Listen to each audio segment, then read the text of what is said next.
नीलाचल निवासाय नित्याय परमात्मने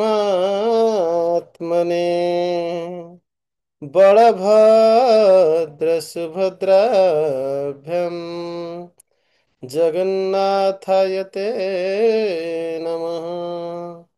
नमो विष्णुपादाय कृष्णप्रेष्ठाय भूतले श्रीमते भक्ति स्वरूप दामोदर स्वामी निति नामिने। नमः सद्भक्तमनाय मणिपुर उद्भावय च प्रभुपादलसद्वाणी प्रचारनिरताय ते। नमो विष्णुपादाय कृष्णप्रेष्ठाय भूतले श्रीमते भक्तिवेदान्त स्वामिनिति नामिने। नमस्ते सरस्वती देवे गौरवाणी प्रचारिणे निर्विशेष शून्यवादी पाश्चात्यदेशतारिणे। नष्टप्रायेषु अभद्रेषु नित्यं भागवत सेवया भागवते उत्तमो श्लोके भक्तिर्भवति नैष्टिकी। नाम संकीर्तनं जस्य सर्वपाप प्रणाशनं प्रणामो दुःख शमनं तं नमामि श्रीहरिपरम्।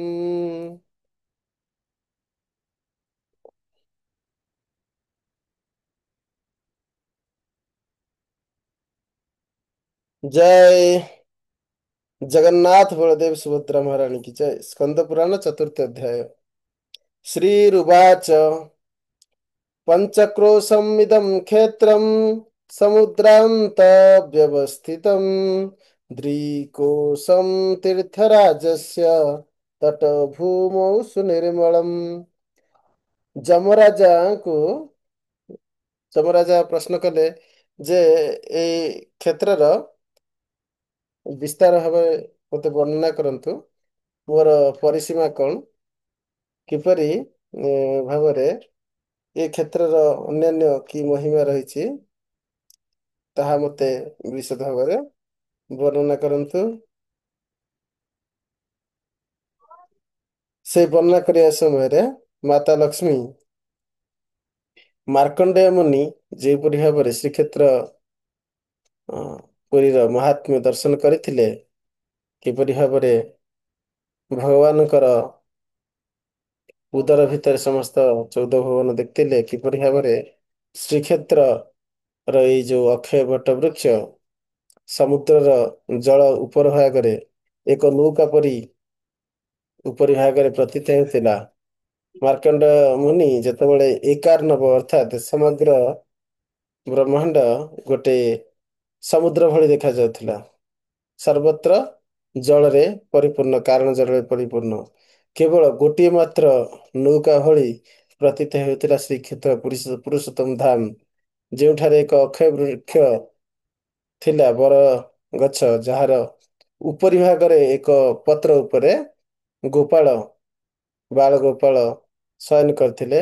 ସେ ବାଳ ଗୋପାଳଙ୍କର ଡାକରା ଶୁଣି ମାର୍କଣ୍ଡେୟ ମୁନି ଆସିଥିଲେ ଯେ ତୁମେ ଏଠାକୁ ଆସ, ମୋର ଦର୍ଶନ କର ଏବଂ ମୋର ମୁଖ ଗହ୍ୱର ମଧ୍ୟରେ ପ୍ରବେଶ କରି ଦେଖ। ମାର୍କଣ୍ଡେୟ ମୁନି ମୁଖ ଗହ୍ୱର ମଧ୍ୟରେ ପ୍ରବେଶ କରି ଦେଖିଲେ ଯେ ଚତୁର୍ଦଶ ବ୍ରହ୍ମାଣ୍ଡ 14 ଲୋକ ସବୁ ଗୁଡିକ ସୁରକ୍ଷିତ ଅଛି। ଏକରୁ ସେକର ପର୍ଯ୍ୟନ୍ତ କୌଣସି ଅନ୍ତ ପାଇଲେ ନାହିଁ। ପୁଣି ଥରେ ଭଗବାନଙ୍କର ମୁଖମଣ୍ଡଳରୁ ଘରରୁ ବାହାରକୁ ଆସି ପୁଣି ଥରେ ପ୍ରବେଶ କରିକି ଦେଖିଲେ, ପୁଣି ଥରେ ବାହାରକୁ ଆସି ଶେଷରେ ପ୍ରଣାମ କଲେ, ନିବେଦନ କଲେ ଏବଂ ଭଗବାନ ତାଙ୍କୁ ମାର୍କଣ୍ଡେୟ ଖାତ ନାମକ କ୍ଷେତ୍ରରେ ରହି ପୁରୀ ମଧ୍ୟରେ ସେ ପ୍ରଳୟରୁ ନିଜକୁ, ସେ 7ଟି କଳ୍ପ ରହିଥାନ୍ତେ, ଗୋଟିଏ କଳ୍ପରେ ସେ ଯୋଉ ପ୍ରଳୟ ଦେଖି ଅତି ଭୟଭୀତ ହୋଇଯାଇଥିଲେ, ତେଣୁକରି ସେ ଆଶ୍ରୟ ଗ୍ରହଣ କରି ଚାହିଁଥିଲେ।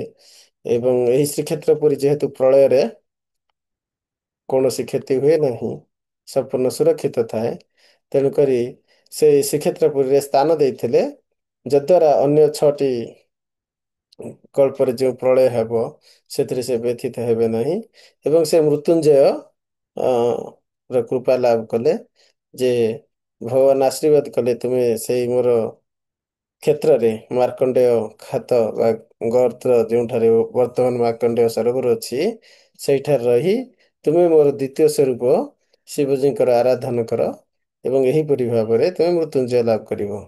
ବର୍ତ୍ତମାନ ସେଇ କ୍ଷେତ୍ର ଯାହାକି ବାୟୁକୋଣ କୁହାଯାଏ ଅର୍ଥାତ୍ ଶ୍ରୀମନ୍ଦିରର ପଶ୍ଚିମ ଏବଂ ଉତ୍ତର ଦ୍ୱାରର ଯୋଉ କୋଣ ମଝି କୋଣଟି କୁହାଯାଏ ବାୟୁକୋଣ। ସେ ବାୟୁକୋଣରେ ମାର୍କଣ୍ଡେୟ ସରୋବର ଅଛି। ସେଇଟାରେ ଯେଉଁ ଭକ୍ତ ସ୍ନାନ କରି ଶିବଜୀଙ୍କୁ ଦର୍ଶନ କରିବ ସେ ଅଶ୍ୱମେଧ ଯଜ୍ଞର ଫଳ ପ୍ରାପ୍ତ ହବ। ଏହି ସ୍କନ୍ଦ ପୁରାଣର ତୃତୀୟ ଅଧ୍ୟାୟର 50 ଶ୍ଲୋକ ପର୍ଯ୍ୟନ୍ତ ଆମେ ଗତ ଅଧ୍ୟାୟରେ ପଢିଥିଲେ। ଲକ୍ଷ୍ମୀ ଦେବୀ କହୁଛନ୍ତି ଯେ ପାଞ୍ଚ କୋଶ ପର୍ଯ୍ୟନ୍ତ ବିସ୍ତୃତ ଏହା ସମୁଦ୍ର ପର୍ଯ୍ୟନ୍ତ ମଧ୍ୟ ପରିବ୍ୟାପ୍ତ। ସମୁଦ୍ର ମଧ୍ୟରେ ମଧ୍ୟ ଏ ଶ୍ରୀକ୍ଷେତ୍ର ପରିବ୍ୟାପ୍ତ। ଏହାର ମଧ୍ୟରେ ତୀର୍ଥରାଜ ସମୁଦ୍ରର ତଟଭୂମି ଠାରୁ 2 କୋଶ ପରିମିତ ସ୍ଥାନ ପର୍ଯ୍ୟନ୍ତ ଅତ୍ୟନ୍ତ ନିର୍ମଳ। ବେଳେ ସମୁଦାୟ 5 କୋଶ, ଗୋଟେ କୋଶ ହଉଛି କେତେ 3 କିଲୋମିଟର। ଇଏ ସମୁଦାୟ ଆ ପୂର୍ବରୁ ଆମେ ଜାଣିଥିଲେ ଯେ 10 ଯୋଜନ ଯାଏ ଶ୍ରୀକ୍ଷେତ୍ର ବିସ୍ତୃତ ଅଛି। ତା ୟାକୁ ଆଗକୁ ଆମେ ପଢିବା 10 ଯୋଜନ। ତାର ନାଭି ପ୍ରଦେଶ ହଉଛି ନୀଳାଚଳ ଶ୍ରୀ ପୁରୁଷୋତ୍ତମ କ୍ଷେତ୍ର। ତେଣୁ ନାଭି ମାନେ ମଧ୍ୟ ଭାଗ, ଉପର ଭାଗ ଏବଂ ତଳ ଭାଗ ପରି 65 କିଲୋମିଟର ସେପଟକୁ ଆପଣଙ୍କର ସାତପଡା ଆଡକୁ ଏପଟୁ କୋଣାର୍କ ପଟକୁ ଦେଖିଲେ ଆପଣ ଆଉ 65 କିଲୋମିଟର ହବ 130 କିଲୋମିଟର। ସେହିପରି ଏପଟକୁ ବି ମଧ୍ୟ ଏକାମ୍ର କାନନ ଯାହାକି ଭୁବନେଶ୍ୱର ପଟକୁ ଆସୁଛି।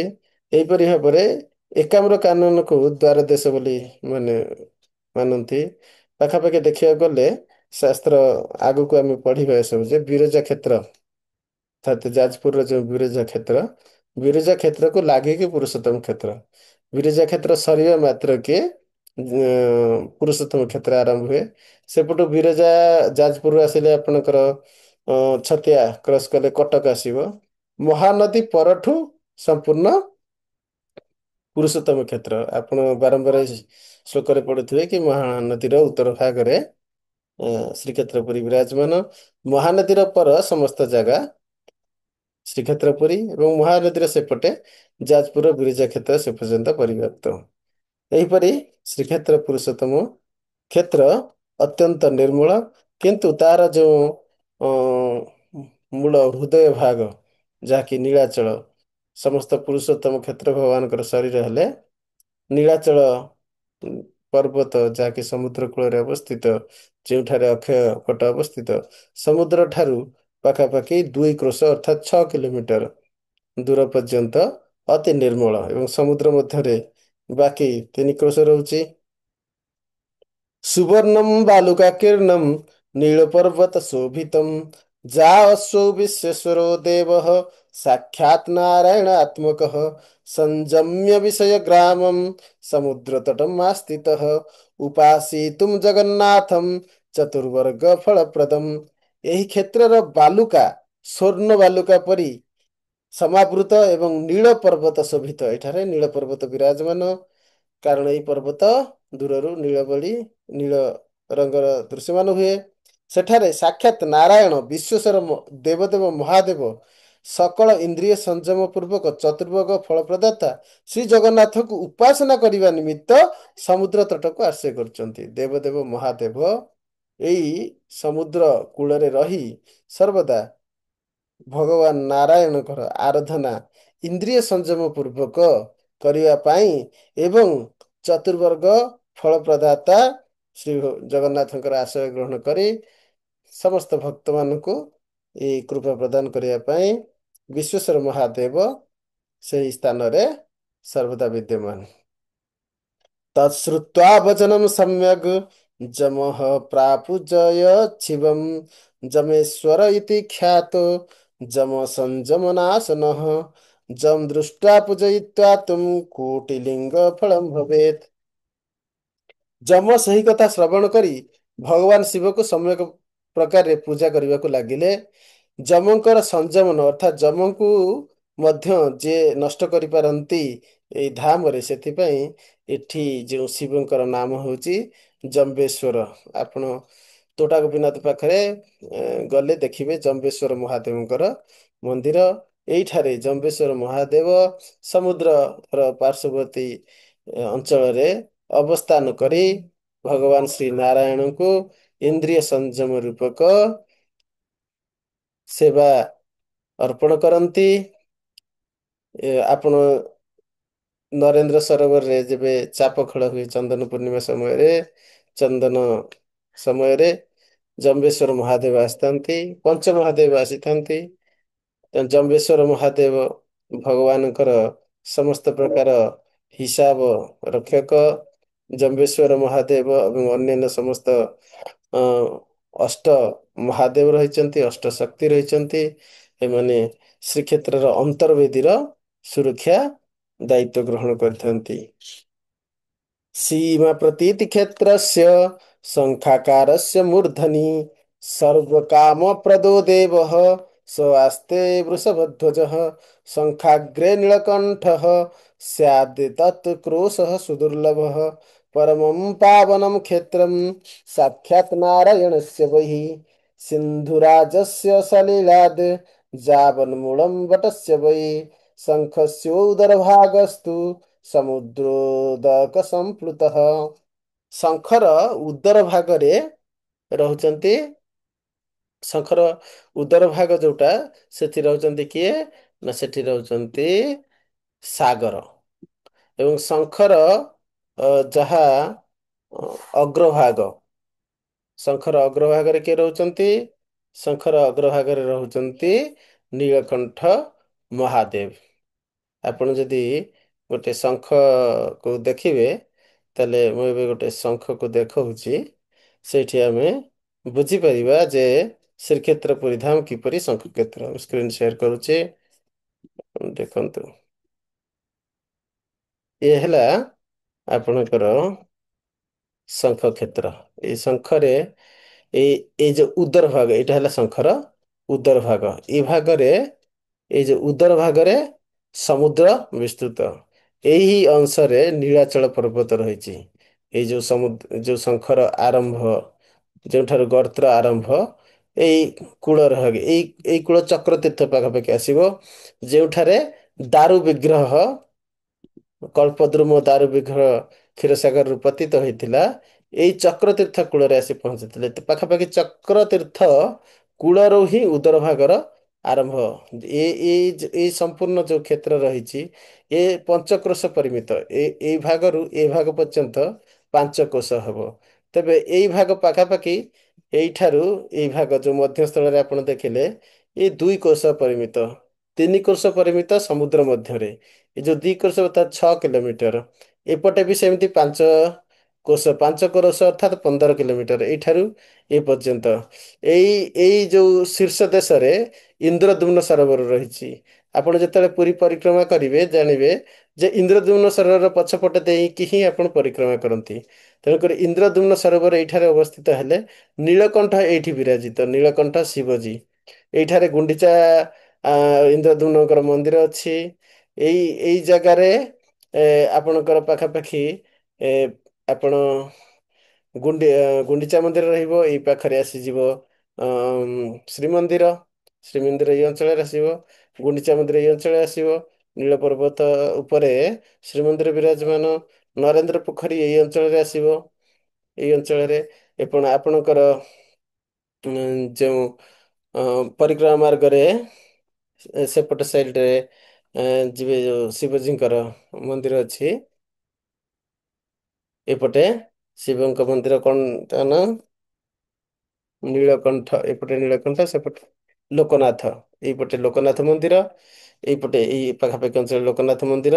ଏଇପରି ପରିକ୍ରମା ମାର୍ଗ ଯାଇ ଲୋକନାଥ ମନ୍ଦିର ଦେଇ ପୁରୀ ଘାଟ ହେଇକି ମଙ୍ଗଳା ଘାଟ ହେଇ ପରିକ୍ରମା ମାର୍ଗ ଏଇପରି ଯାଏ। ତେଣୁକରି ସମଗ୍ର ଅନ୍ତର କ୍ଷେତ୍ର ଏସବୁ ପୁରୁଷୋତ୍ତମ କ୍ଷେତ୍ରର ହୃଦୟ ସଦୃଶ। ତା ଛଡା ପୁରୁଷୋତ୍ତମ କ୍ଷେତ୍ର ବ୍ୟାପ୍ତ ରହିଛି ମହାନଦୀ ପର୍ଯ୍ୟନ୍ତ। ଏପଟେ ଆପଣଙ୍କର ସମୁଦ୍ର ଦେଇ ସାତପଡ଼ା ସେସବୁ ଅଞ୍ଚଳ ପର୍ଯ୍ୟନ୍ତ ବ୍ୟାପିଯିବ। କାରଣ ନାଭି ପ୍ରଦେଶ ସମୁଦାୟ 10 ଯୋଜନ, ଗୋଟେ ଯୋଜନ 13 କିଲୋମିଟର, 10 ଯୋଜନ 37 କିଲୋମିଟର, 37 କିଲୋମିଟର ମଝିଆ ମଝି ନାଭି ପ୍ରଦେଶ ହଉଛି ନୀଳାଚଳ ଶ୍ରୀକ୍ଷେତ୍ର। ତ ଏପଟେ 65, ଏପଟେ 65, ସେମିତି ଏପଟକୁ ଭୁବନେଶ୍ୱର ପଟକୁ ଆହୁରି 65 ବ୍ୟାପି ସେପଟି ସାଗର ମଧ୍ୟକୁ ମଧ୍ୟ 65 ବ୍ୟାପିବ। ତେଣୁ ଏହିପରି ଭାବରେ ବିସ୍ତାର, ବିସ୍ତାର ଅର୍ଥାତ୍ ବିସ୍ତୃତି 130 କିଲୋମିଟର ଶ୍ରୀକ୍ଷେତ୍ର ପୁରୀ ଧାମର।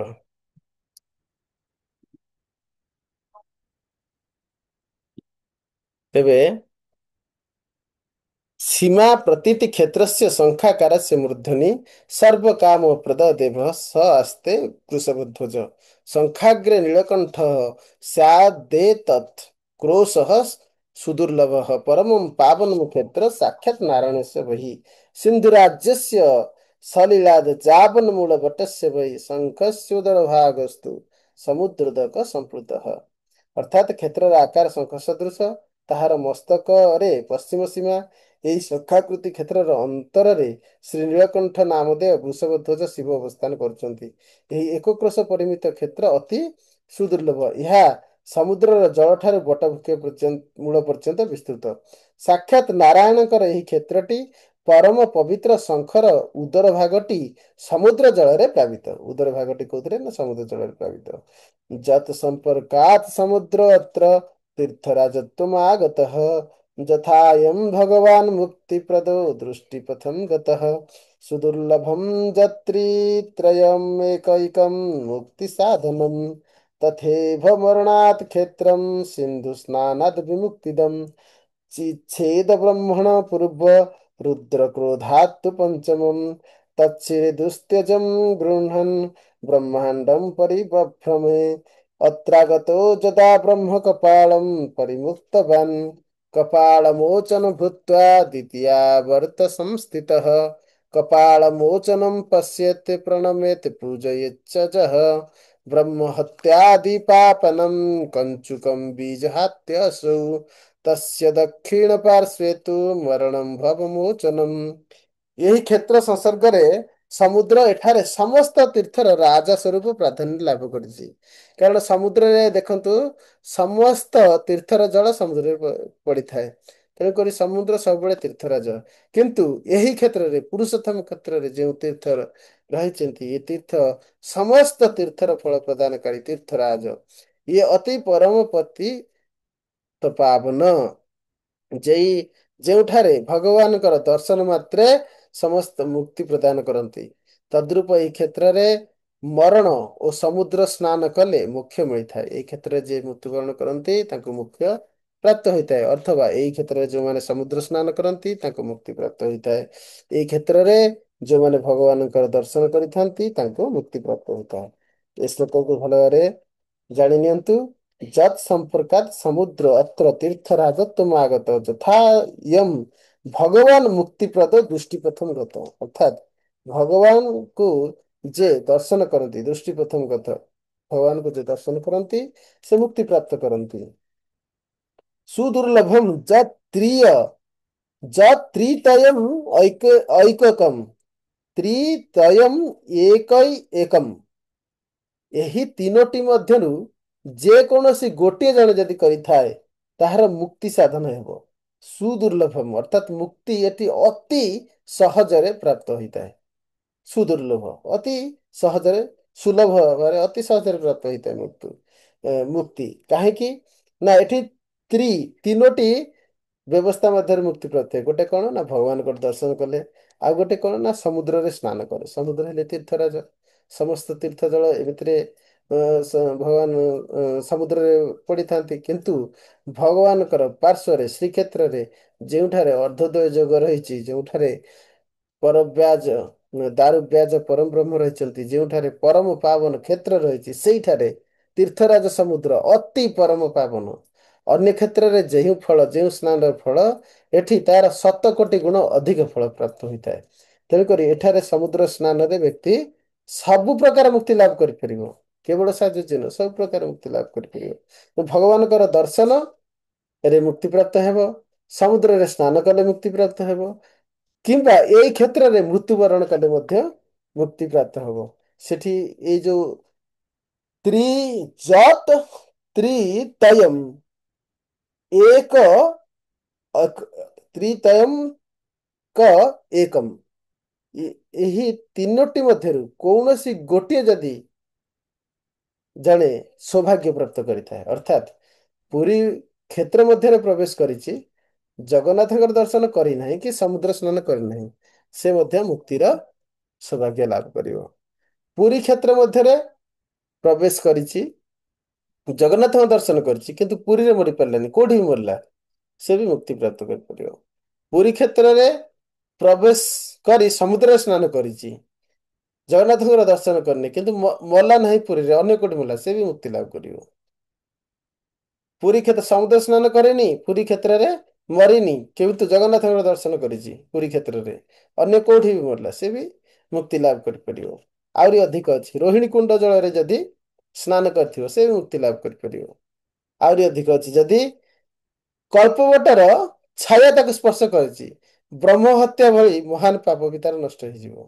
ଆହୁରି ଅଧିକ କଣ ଅଛି ନା, ଯଦି ଭଗବାନଙ୍କର ନିର୍ମାଲ୍ୟ, ଯାହା ଭଗବାନ ବିଷ୍ଣୁଙ୍କର ପ୍ରସାଦୀ ରୂପରେ ପ୍ରାପ୍ତ ହୋଇଛି, ତାହା ନିର୍ମାଲ୍ୟ ପ୍ରସାଦ ହେଉ, ଖଜା ପ୍ରସାଦ ହେଉ, ତାଙ୍କର ଅଙ୍ଗବସ୍ତ୍ର ହେଉ, ତାଙ୍କର ପୁଷ୍ପମାଲ୍ୟ ହଉ, ବା ତଦୀୟ ତୁଳସୀ ମାଳ ହଉ, ବା ତୁଳସୀ ଦୟଣା ମାଳ ହଉ, ଯାହା କିଛି ନିର୍ମାଲ୍ୟ ଯେଉଁଠାରେ ବି ପ୍ରାପ୍ତ ହେଇଥାଉ, ମୁକ୍ତି ପ୍ରାପ୍ତ ହେଇଥିବ।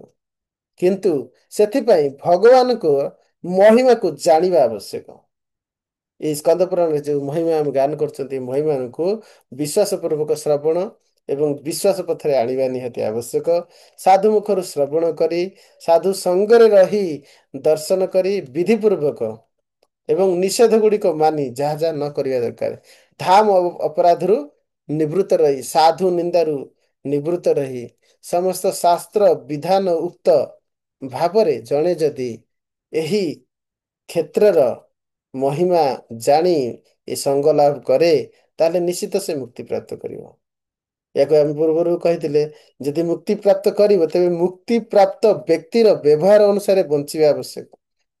ମନେ କରାଯାଉ, ଆପଣ ଭାରତର ରାଷ୍ଟ୍ରପତି ପଦ ଆପଣଙ୍କୁ ଦେଇ ଦିଆଯିବ, କି ପ୍ରଧାନମନ୍ତ୍ରୀ ପଦ ଦେଇ ଦିଆଯିବ, କିନ୍ତୁ ଆପଣ ସେଇ ପଦକୁ ସମ୍ଭାଳିବାର ଯୋଗ୍ୟ ହେଇଥିବା ଆବଶ୍ୟକ କି ନାହିଁ? ଆପଣଙ୍କୁ ମୁକ୍ତି ପଦର ଯୋଗ୍ୟ କରାଯାଇଯିବ, କିନ୍ତୁ ଆପଣ ସେ ମୁକ୍ତି ପଦର ଯୋଗ୍ୟ ବ୍ୟକ୍ତିର ବ୍ୟବହାର ସଦୃଶ ବ୍ୟବହାର କରିବା ଆବଶ୍ୟକ କି ନାହିଁ? ଯେମିତି ମନେ କରନ୍ତୁ, ଆପଣ ଏଇ ସ୍ଥାନରେ ଆପଣଙ୍କୁ ପାସପୋର୍ଟ ମିଳିଲା, ଭିଜା ମିଳିଲା, ଫ୍ଲାଇଟ୍ ଟିକେଟ ବି ଦେଇ ଦିଆଗଲା। ତେଣୁକରି ଆପଣ ଯେତେବେଳେ ଉପଯୁକ୍ତ ସମୟ ଆସିବ, ସେଇ ଫ୍ଲାଇଟରେ ବସି ଆପଣ ଅନ୍ୟ ଦେଶକୁ ଯାତ୍ରା କରିପାରିବେ। କିନ୍ତୁ ଆପଣଙ୍କୁ ଏତେ ସବୁ ଦେଇ ଯାଇଥିବା ସତ୍ତ୍ୱେ ଯଦି ଆପଣ କୌଣସି ଅପରାଧ କରନ୍ତି, କାହାର ମର୍ଡର କରିଦିଅନ୍ତି, ତାହେଲେ କଣ କରାଯିବ? ପୋଲିସ ପାଖକୁ ପୁଣି କେସଟା ଯିବ। ପୋଲିସ କଣ କରିବ? ପାସପୋର୍ଟଟା ଆପଣଙ୍କର ଜବତ କରିଦବ, ଆଉ ପାସପୋର୍ଟ ଆପଣଙ୍କୁ ମିଳିବନି, କି ଆପଣ ଆଉ ଯାଇପାରିବେନି। ଯଦି ଆପଣଙ୍କ ଶ୍ରୀକ୍ଷେତ୍ର ମହିମା ମାଧ୍ୟମରେ ଆପଣ ମୁକ୍ତିର ଯୋଗ୍ୟ, ଆପଣଙ୍କୁ ଯୋଗ୍ୟତା ପ୍ରଦାନ କରାହେଲା, ତାପରେ ଆପଣ ଯଦି ମୁକ୍ତି ପଦର ଯୋଗ୍ୟ ବ୍ୟକ୍ତି ଭଳି ବ୍ୟବହାର ନ କରି, ସେ ପରମ ଆନନ୍ଦ ସଚ୍ଚିଦାନନ୍ଦ ଭଗବାନଙ୍କର ସଚିତ ଆନନ୍ଦମୟ ଆସ୍ୱାଦନ ନ କରି, ଯେମିତି ଘୁଷୁରୀ ବିଷ୍ଠାର ଆସ୍ୱାଦନ କରିବା ପାଇଁ ଧାଇଁ ଚାଲେ, ସେଇଭଳି ସଂସାର ସୁଖ ପଛରେ ଧାଇଁ ଚାଲିବେ ଏବଂ ଅପରାଧ ବୃତ୍ତିରେ ପୁଣି ନିଯୁକ୍ତ ରହିବେ। ଧାମ ଅପରାଧ, ସାଧୁ ନିନ୍ଦା, ଦେବ ନିନ୍ଦା, ଏସବୁ ଅପରାଧ ଗୁଡିକ ରହିଛି, ସେବା ଅପରାଧ, ଏସବୁ ଅପରାଧରୁ ନିବୃତ୍ତ ରହି, ମହିମା ଜାଣି, ସାଧୁଚିତ ବ୍ୟବହାରରେ ରହି, ଭଜନ କୀର୍ତ୍ତନ ଭକ୍ତି, ନବବିଧ ଭକ୍ତି, ଏସବୁ ମାଧ୍ୟମରେ ଅତି ଆନନ୍ଦମୟ ସ୍ଥିତିରେ ମୁକ୍ତଜନ ଭଳି ରହିବା ନିହାତି ଆବଶ୍ୟକ।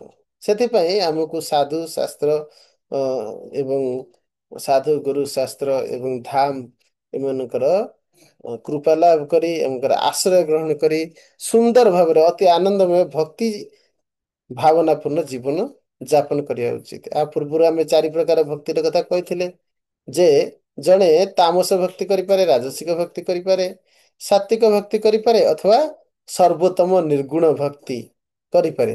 ତାମସିକ ଭକ୍ତି କଣ? ଭଗବାନଙ୍କର ଭକ୍ତି କରୁଛି, ଭଗବାନଙ୍କୁ ଭଲ ପାଉଛି, ହିରଣ୍ୟକଶିପ ଭଳିଆ କୁଚ୍ଛର ତପସ୍ୟା ମଧ୍ୟ କରିପାରେ, କିନ୍ତୁ ସେ ଯାହା କିଛି ଲାଭ ଆଶା ରଖିଛି ଏବଂ ବ୍ୟଭିଚାରକୁ ତ୍ୟାଗ କରୁନି, ଲାଭର ଆଶା ରହିଛି, ବ୍ୟଭିଚାର ମଧ୍ୟ ରହିଛି, ତାହେଲେ ତା ତାମସିକ ଭକ୍ତି। ଲାଭ ଅର୍ଥାତ୍ ଲାଭ, ପୂଜା, ପ୍ରତିଷ୍ଠା ହେଉଛି ଲାଭ। ଯେ ମୋର କିଛି ଦରକାର, ରାଜ୍ୟ ଦରକାର, ଶାସନ ଦରକାର, ଧନ ଦରକାର, ସୁନ୍ଦର ସ୍ତ୍ରୀ ଦରକାର, ଇତ୍ୟାଦି ଇତ୍ୟାଦି ଅନ୍ୟାନ୍ୟ କିଛି ଲାଭ। ପୂଜା, ଅନ୍ୟମାନେ ମୋତେ ପୂଜା କରିବେ, ଶ୍ରେଷ୍ଠ ଭାବିବେ, ଗୁରୁ ଭାବିବେ, ଇତ୍ୟାଦି ଇତ୍ୟାଦି। ପ୍ରତିଷ୍ଠା, ମୁଁ ସବୁଠାରୁ ବଡ଼, ଏଇ ପ୍ରକାର ଇଚ୍ଛା ଜାଗ୍ରତ କରିବା, ଲାଭ, ପୂଜା, ପ୍ରତିଷ୍ଠା। ଭକ୍ତି କାମନା, ଏଇ ଭକ୍ତି କାମନା ସହିତ, ଭକ୍ତି କାମନା ହେଲା ରାଜସିକ। କିନ୍ତୁ ତାହା ସହିତ ବ୍ୟଭିଚାର ଯଦି ଥାଏ, ପାପ ଆଚରଣ ଥାଏ, ଶାସ୍ତ୍ର ନିର୍ଦ୍ଦେଶକୁ ନ ମାନି ଉତ୍ସୃଜ୍ୟ କାମକାରତ, ଯହ ଶାସ୍ତ୍ର ବିଧିମ୍ ଉତ୍ସୃଜ୍ୟ ବର୍ତ୍ତତେ କାମକାରତ ନ ସ ସିଦ୍ଧିମ୍ ଆପ୍ନୋତି ନ ଶାନ୍ତି ଅଧିଗଚ୍ଛତି। ଶାସ୍ତ୍ର ବିଧିକୁ ନ ମାନି ଯିଏ ନିଜର କାମନା ଅନୁସାରେ କାର୍ଯ୍ୟ କରେ, ସେ ନା ସିଦ୍ଧି ପାଇପାରିବ ନା ଶାନ୍ତି ପାଇପାରିବ। ରାକ୍ଷସୀମ୍ ଆସୁରୀମ୍ ଚୈବ ପ୍ରକୃତି ମୋହିନୀ ଆଶ୍ରିତା, ମୋହିନୀ ପ୍ରକୃତିରେ ଆଶ୍ରିତ ହୋଇ ସେମାନେ ଦୂଷିତ କର୍ମ ଗୁଡିକ ଆଚରଣ କରନ୍ତି, ବ୍ୟଭିଚାର କରନ୍ତି। ନଷ୍ଟାତ୍ମାନ ଅଳ୍ପ ବୁଦ୍ଧୟ ପ୍ରଭବନ୍ତି ଉଗ୍ରକର୍ମଣ ତେ ଜଗତ ହିତା। ସେମାନଙ୍କର ଏହିପରି ଆତ୍ମା ନଷ୍ଟ ହୋଇଯାଇଥିଲେ ସେମାନେ ଜଗତର ଅହିତ କାର୍ଯ୍ୟରେ ପ୍ରବୃତ୍ତ ହୁଅନ୍ତି, ରାକ୍ଷସ ସ୍ୱଭାବ ଆସିପାରେ। ତେଣୁ ତାମସୀ ଭକ୍ତି ଯଦି ଏସବୁ ସ୍ୱଭାବ କଳିଯୁଗରେ ମାନବ ମଧ୍ୟରେ ଏ ପ୍ରକାର ରାକ୍ଷସୀ ସ୍ୱଭାବ ବହୁତ ପ୍ରବଳ ରହିଛି। ସେ ଭଗବାନଙ୍କର ଭକ୍ତ ହେଇଥିଲେ ମଧ୍ୟ ଯଦି ତାମସୀ ସବୁ ଦୂଷିତ ସ୍ୱଭାବ ବ୍ୟଭିଚାର ଗୁଡିକ ତ୍ୟାଗ ନ କରେ, ତାହେଲେ ସେ ପ୍ରକାର ଭକ୍ତିକୁ ରାଜସିକ ଭକ୍ତ କୁହାଯିବ, ତାମସିକ ଭକ୍ତ କୁହାଯିବ। କିନ୍ତୁ ଜଣେ ଯଦି ବ୍ୟଭିଚାର ମୁକ୍ତ, ଶାସ୍ତ୍ରର ବିଧାନୋକ୍ତ ନିୟମ ଅନୁସାରେ କାର୍ଯ୍ୟ କରେ, କିନ୍ତୁ ମନ ମଧ୍ୟରେ ସମସ୍ତ ପ୍ରକାର ଭୌତିକ ଆସକ୍ତି, ଲାଭ, ପୂଜା ଏବଂ ପ୍ରତିଷ୍ଠା ଆଶା ରହିଥାଏ, ଯେ ମତେ ଅନ୍ୟମାନେ ପୂଜା କରନ୍ତୁ, ମତେ ବହୁତ ବଡ ଇଏ କରନ୍ତୁ, ବହୁତ ପ୍ରକାର ଅହଙ୍କାର ବଶବର୍ତ୍ତୀ ହୋଇ ବିଭିନ୍ନ ପ୍ରକାର ରାଜସିକ ମନୋବୃତ୍ତି ପ୍ରତିପୋଷଣ କରିଥାଏ, ତାହେଲେ ସେଭଳି ଭକ୍ତର ଭକ୍ତିକୁ ରାଜସିକ ଭକ୍ତି କୁହାଯାଏ। ସାତ୍ଵିକ ଭକ୍ତି କଣ? ଯିଏ ଜାଣେ ପରଲୌକିକ ଏବଂ ଲୌକିକ ମଧ୍ୟରେ ପାର୍ଥକ୍ୟ, ଭଗବାନଙ୍କର ବିଭିନ୍ନ ପ୍ରକାର ଯେଉଁ ଭକ୍ତିମୂଳକ କାର୍ଯ୍ୟ, ସେବା ଇତ୍ୟାଦି, ଶ୍ରବଣ, କୀର୍ତ୍ତନ, ସ୍ମରଣ, ବନ୍ଦନ, ପାଦ ସେବନ, ଦାସ୍ୟ, ସାକ୍ଷ୍ୟ, ଆତ୍ମନିବେଦନ, ଏସବୁ ଗୁଡିକ ଯେଉଁ ନବବିଧ ପ୍ରକାର ଭକ୍ତି ରହିଛି, ଏସବୁ ହେଉଛି ପାରଲୌକିକ ବସ୍ତୁ। ଏଥିରେ ଯେ ଆନନ୍ଦ ନିଏ ଏବଂ ଲୌକିକ ବସ୍ତୁରେ ଯେ ଆନନ୍ଦ ନ ଦେଖି ନିରାନନ୍ଦ ବା ଶୋକ ଦେଖେ ଏବଂ ଜାଣେ ଯେ ଲୌକିକ ବସ୍ତୁ ଗୁଡିକ କ୍ଷଣଭଙ୍ଗୁର, ଅର୍ଥାତ୍ କିଛି ସମୟ ପାଇଁ ସେଥିରୁ ସୁଖ ମିଳେ, ଏହା ଅତି ଗୌଣ ସୁଖ। ଯିଏ ପରମ ଦିବ୍ୟ ଆନନ୍ଦ ସମୁଦ୍ର ସମସ୍ତ ସମସ୍ତ ଜଳର ଆଧାର ପରି ଯେପରି ବିରାଟ, ସେହିପରି ତାର ତୁଳନାରେ ଏକ ଜଳବିନ୍ଦୁ ଯେପରି ଅତି କ୍ଷୀଣ, ସେହିପରି ଲୌକିକ ସୁଖ ଗୁଡିକ ଜଳବିନ୍ଦୁ ପରି ଅତି କ୍ଷୀଣ ଏବଂ ପରଲୌକିକ ସୁଖ ଗୁଡିକ ସମୁଦ୍ର ଭଳି ଅତି ବିଶାଳ। ଆନନ୍ଦମ୍ ବୁଦ୍ଧି ବର୍ଦ୍ଧନମ୍ ପ୍ରତିପଦମ୍ ପୂର୍ଣ୍ଣାମୃତ ଆସ୍ୱାଦନମ୍। ଚୈତନ୍ୟ ମହାପ୍ରଭୁ ଏ ଶିକ୍ଷା ଦେଇ ଯାଇଛନ୍ତି ଯେ ଯେଉଁମାନେ ନାମ ଭଜନ ଏବଂ ସେବା ଆଦି ଆଶ୍ରୟ ଗ୍ରହଣ କରି, ନବବିଧ ଭକ୍ତି ଆଦି ଆଶ୍ରୟ ଗ୍ରହଣ କରି ଭଗବତ ସାନ୍ନିଧ୍ୟତାର ସୁଖ ଲାଭ କରିବାକୁ ପ୍ରୟାସ କରନ୍ତି, ସେମାନେ ପରମ ଆନନ୍ଦମୟ ସୁଖ, ଯାହାକି ସମଗ୍ର ସାଗର ଭଳି ଆନନ୍ଦ ଅମ୍ବୁଧି, ଯାହାକି ପୂର୍ଣ୍ଣ ଅମୃତ ଆସ୍ୱାଦନ ପର୍ଯ୍ୟନ୍ତ ନେଇଯାଇପାରିବ, ସେକୁ ଗ୍ରହଣ କରନ୍ତି। ତାହେଲେ ସେହି ବାସ୍ତବରେ ମୁକ୍ତି ପଥର ଅଧିକାରୀ ଏବଂ ସେ ମୁକ୍ତିକୁ ଏବେ ଅନୁଭବ କରିପାରିବେ, ଶରୀର ତ୍ୟାଗ କରିବା ସମୟରେ ଅନୁଭବ କରିପାରିବେ, ତ୍ୟାଗ କରିବା ପରେ ଆଉ ତାଙ୍କୁ ଜନ୍ମ ମୃତ୍ୟୁ ଚକ୍ରରେ ଆସିବାକୁ ପଡିବ ନାହିଁ। ତେଣୁକରି ଏଇ କ୍ଷେତ୍ରରେ ଭଗବାନଙ୍କର ଦର୍ଶନ, ଏ କ୍ଷେତ୍ରରେ ମରଣ ବା ସମୁଦ୍ର ସ୍ନାନ କଲେ ମୋକ୍ଷ ନିଶ୍ଚିତ। ଅତଏବ ଭଗବାନ ଜଗନ୍ନାଥଙ୍କର ଦର୍ଶନ, ଶ୍ରୀକ୍ଷେତ୍ର ମରଣ, ତୀର୍ଥରାଜ ସମୁଦ୍ର ସ୍ନାନ, ଏହି ତିନି ଗୋଟି ପ୍ରତ୍ୟେକ ମୁକ୍ତିର ସାଧନ ଓ ଅତ୍ୟନ୍ତ ଦୁର୍ଲଭ। ଅନ୍ୟ ସବୁ ଜାଗାରେ ଏ ଅତ୍ୟନ୍ତ ଦୁର୍ଲଭ। ଏପରିକି ଏଇ କ୍ଷେତ୍ରକୁ ଆସିବା ପାଇଁ ଆପଣଙ୍କୁ ଯେଉଁ ଦୃଷ୍ଟି ପଥ ବା ଭକ୍ତି ବିଶ୍ୱାସ ପଥର ଆବଶ୍ୟକତା ରହିଛି, ତା ମଧ୍ୟ ଭଗବତ କୃପାରେ ହିଁ ପ୍ରାପ୍ତ ହେଇପାରେ, ଅନ୍ୟଥା ନାହିଁ। ତେଣୁକରି ଅତି ଦୁର୍ଲଭ ଏଇ କ୍ଷେତ୍ରରେ ପ୍ରବେଶ କରୁଥିବା ବ୍ୟକ୍ତି ବା ଜୀବ ମାନଙ୍କ ପାଇଁ ଏହା ପରମ ସୌଭାଗ୍ୟ ଆଣି ଦେଇଥାଏ, କାରଣ ମୁକ୍ତି ଏଠି ସୁଲଭ। ଯେହେତୁ ମୁକ୍ତି ଅତି ସୁଲଭ, ଏ କ୍ଷେତ୍ରରେ ପ୍ରବେଶ ଅତି ଦୁର୍ଲଭ। ଏଥିପୂର୍ବେ ମହାଦେବ କ୍ରୋଧାନ୍ୱିତ ହୋଇ ବ୍ରହ୍ମାଙ୍କର ପଞ୍ଚମ ମୁଖକୁ ଛେଦନ କରିଥିଲେ। ଏହି ଅତି ଦୁସ୍ତେଜ ଉକ୍ତ ମସ୍ତକକୁ ଗ୍ରହଣ ପୂର୍ବକ, ଯାହାକି ଏଇ ପାପ, ବ୍ରହ୍ମ ହତ୍ୟାର ପାପ ଶିବଜୀଙ୍କର ହାତରୁ ଛାଡି ନଥିଲା। ବ୍ରହ୍ମାଣ୍ଡ ଭ୍ରମଣ କରି, ବହୁ ତୀର୍ଥ ବହୁ ସ୍ଥାନ ଭ୍ରମଣ କରି ମଧ୍ୟ ତାଙ୍କ ହାତରୁ ଏହି ବ୍ରହ୍ମାଙ୍କର ପଞ୍ଚମସ୍ତକଟିକୁ ଖସି ପାରିନଥିଲା। ସେ ପାପକୁ ସେ ତ୍ୟାଗ କରିପାରିନଥିଲେ।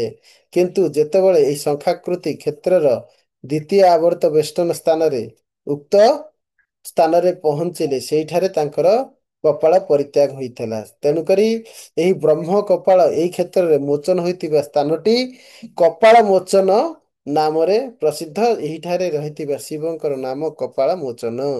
ଯେଉଁ ବ୍ୟକ୍ତି ସେହି କପାଳ ମୋଚନ ଶିବଙ୍କୁ ଦର୍ଶନ କରି ପୂଜନ କରେ ଏବଂ ପ୍ରଣାମ କରେ ତାହାର ବ୍ରହ୍ମହତ୍ୟା ପାପ କଞ୍ଚୁକ ପରିତ୍ୟକ୍ତ ହୁଏ।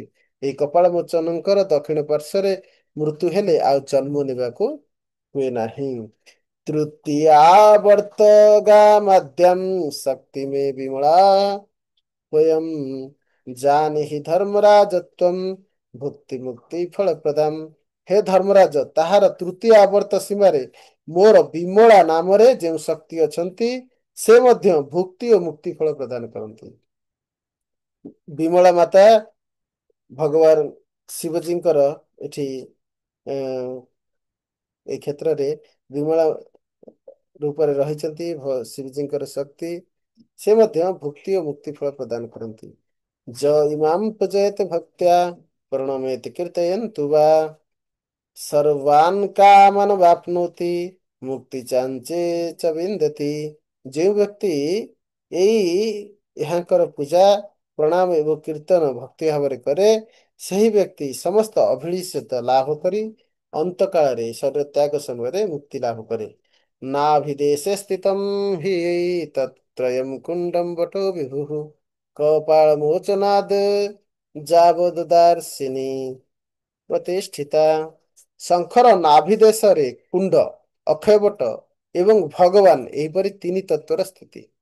ଆମେ ସେ ଶଙ୍ଖ ଯେତେବେଳେ ଦେଖାଉଥିଲେ ତାର ନାଭି ଦେଶ ଅର୍ଥାତ୍ ମଧ୍ୟ ଭାଗରେ କୁଣ୍ଡ ରହିଛନ୍ତି। ରୋହିଣୀ କୁଣ୍ଡ, ଅକ୍ଷୟବଟ ଏବଂ ଭଗବାନ ପୂର୍ବେ ବ୍ରହ୍ମାଙ୍କର ଅର୍ଦ୍ଧ ପରାର୍ଦ୍ଧରେ ନୀଳମାଧବ ରୂପେ ଏ ଦ୍ୱିତୀୟ ପରାର୍ଦ୍ଧରେ ଜଗନ୍ନାଥଙ୍କ ରୂପରେ ବିଦ୍ୟମାନ ଏହି ତିନି ତତ୍ଵ ଶଙ୍ଖର ଠିକ ନାଭି ଦେଶରେ ରହିଛନ୍ତି। କପାଳ ମୋଚନଙ୍କ ଠାରୁ ଶଙ୍ଖର ମଧ୍ୟଭାଗ ପର୍ଯ୍ୟନ୍ତ ଏହି ଭାଗରେ ଅର୍ଦ୍ଧାସନୀ ଶକ୍ତି ପ୍ରତିଷ୍ଠିତ ଅଛନ୍ତି। ମଧ୍ୟମ ଶଙ୍ଖସ୍ୟ ଜାନିୟାତ ସୁଗୁପ୍ତମ ଚକ୍ର ପାଣିନା ଅର୍ଦ୍ଧମ ସ୍ନାତି ସଲିଳମ୍ ମହାପ୍ରଳୟ ବର୍ଦ୍ଧିତମ୍ ସୃଷ୍ଟ୍ୟାଦୌ ଧର୍ମରାଜୟମ୍ ଶକ୍ତିର୍ମେ ଅର୍ଦ୍ଧାସିନୀ ସ୍ମୃତା ତାମ୍ ଦୃଷ୍ଟ୍ୟା ପ୍ରଣମେତ୍ ଜସ୍ତୁ ଭୋଗାଂଶୋ ଅଶ୍ନାତି ଶାଶ୍ୱତନ୍। ହେ ଧର୍ମରାଜ, ମହାପ୍ରଳୟରେ ବର୍ଦ୍ଧିତ ଜଳରେ ଅର୍ଦ୍ଧଭାଗ ସୃଷ୍ଟିର ଆଦ୍ୟ କାଳରେ ଅସନ ବା ଭକ୍ଷଣ କରନ୍ତି ବୋଲି ତାଙ୍କର ନାମ ଅର୍ଦ୍ଧାସିନୀ ନାମରେ ସେହି ଶକ୍ତି ଖ୍ୟାତ ହୋଇଛନ୍ତି। ଅର୍ଥାତ୍ ମହାପ୍ରଳୟ ଜଳ ଯେତେବେଳେ ବୃଦ୍ଧି ହୁଏ ସୃଷ୍ଟିର ଅର୍ଦ୍ଧଭାଗ ସୃଷ୍ଟିର ଆଦ୍ୟ କାଳରେ ଅସନ ଅର୍ଥାତ୍ ଭକ୍ଷଣ କରନ୍ତି, ଖାଆନ୍ତି। ଅର୍ଦ୍ଧଭାଗ ସୃଷ୍ଟିର ଆଦ୍ୟ କାଳରେ ମହାପ୍ରଳୟର ବର୍ଦ୍ଧିତ ଜଳର ଅଧା ଭାଗ ଜଳକୁ ସେ ଭକ୍ଷଣ କରନ୍ତି। ତା ଦ୍ଵାରା କଣ ହୁଏ ନା ସମୁଦ୍ର ପାଖାପାଖି ଅନ୍ୟ ଅର୍ଦ୍ଧଭାଗ ଜଳରେ ରହେ ଆଉ ଅଧା ଭାଗ ଜଳ ଭକ୍ଷଣ କରନ୍ତି କିଏ ନା ଅର୍ଦ୍ଧାସିନୀ ଦେବୀ। ସେଥିପାଇଁ ସେ ଦେବୀଙ୍କର ନାମ ଅର୍ଦ୍ଧାସିନୀ ଦେବୀ। ଅର୍ଥାତ ଅଧିକ ଜଳକୁ ଭକ୍ଷଣ କରୁଥିବାରୁ ତାଙ୍କ ନାମ ହେଲା ଅର୍ଦ୍ଧାସିନୀ ଦେବୀ। ତାଙ୍କର ଦର୍ଶନ କଲେ ଏବଂ ପ୍ରଣାମ କଲେ ଶାଶ୍ୱତ ଭୋଗ ପ୍ରାପ୍ତ ହୋଇଥାଏ। ସିନ୍ଧୁରାଜସ୍ୟ ସଲିଳାଦ୍ ଯାବନ୍ମୂଳଂ ବଟସ୍ୟ ବୈ କୀଟ ପକ୍ଷୀ ମନୁଷ୍ୟାଣାଂ ମରଣାନ୍ମୁକ୍ତିଦୋ ମତଃ। ସମୁଦ୍ର ଜଳଠାରୁ ଅକ୍ଷୟ ବଟ ମୂଳ ପର୍ଯ୍ୟନ୍ତ ସମସ୍ତ ସ୍ଥାନରେ ଯେତେ କୀଟ ପକ୍ଷୀ ଓ ମନୁଷ୍ୟ ମାନଙ୍କର ମୃତ୍ୟୁ ହୁଏ। ତାହେଲେ ଆପଣ ସ୍ୱର୍ଗଦ୍ୱାର ଦେଖିଥିବେ ସମୁଦ୍ର ମୂଳ ଠାରୁ ଅକ୍ଷୟ ବଟ ପର୍ଯ୍ୟନ୍ତ ଯେଉଁ ସ୍ଥାନ ସେଠି କୀଟ ମରନ୍ତୁ, ପକ୍ଷୀ ମରନ୍ତୁ, ପଶୁ ମରନ୍ତୁ ବା ମନୁଷ୍ୟ ମରନ୍ତୁ ସେ ସମସ୍ତେ ମୁକ୍ତି ଲାଭ ପାଇବେ।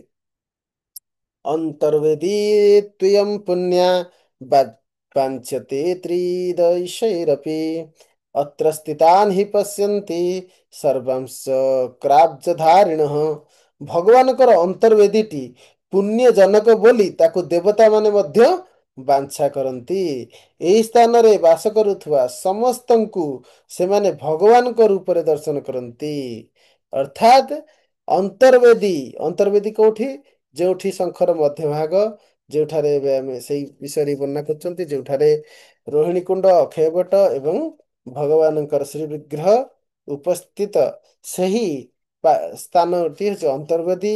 ଏହି ସ୍ଥାନରେ ବାସ କରୁଥିବା ବ୍ୟକ୍ତି ସାକ୍ଷାତ ଭଗବାନଙ୍କ ଭଳି ଅର୍ଥାତ୍ ବିଷ୍ଣୁମୟ ରୂପରେ ଅନ୍ୟମାନେ ଦର୍ଶନ କରନ୍ତି। ଦେବତା ମାନେ ଦେଖନ୍ତି ଯେ ଆମର ଦୁଇ ହାତ ଦେଖାଯାଉଛି, ଆମର ଆଉ ଦୁଇଟା ହାତ ଦେଖାଯାଉନି, କିନ୍ତୁ ଯେତେବେଳେ ସେଇ କ୍ଷେତ୍ରରେ ଅନ୍ତର୍ବେଦୀରେ ବାସ କରୁଥିବା ଯେଉଁ ଭକ୍ତଗଣ ରହିଛନ୍ତି, ଜଗନ୍ନାଥଙ୍କୁ ଘେରି ରହିଛନ୍ତି, ଏମିତି ଏସବୁ ପୁରୁଷୋତ୍ତମ କ୍ଷେତ୍ରରେ ବିଶେଷତଃ ଯେତେବେଳେ ବିଦ୍ୟାପତି ପ୍ରବେଶ କରୁଛନ୍ତି, ଆଗକୁ ଆମେ ପଢିବା, ସେ ଦେଖୁଛନ୍ତି ଯେ ପୁରୁଷୋତ୍ତମ କ୍ଷେତ୍ରରେ ସମସ୍ତ ବାସୀ ବୈକୁଣ୍ଠ ପରି ଚତୁର୍ଭୁଜଧାରୀ, ଶଙ୍ଖ ଚକ୍ର ଗଦା ପଦ୍ମଧାରୀ, ଏ ଯୋଉ ଦୃଷ୍ଟି, ଏ ଦୃଷ୍ଟି କେବଳ ଉନ୍ନତ ବୈଷ୍ଣବ ମାନଙ୍କୁ ଦର୍ଶନ ପ୍ରାପ୍ତ ହେବ। ଯେପରି ବିଦ୍ୟାପତି ଯେତେବେଳେ ପ୍ରବେଶ କଲେ ସେ ଏଟାକୁ ଦର୍ଶନ କରିପାରିଲେ।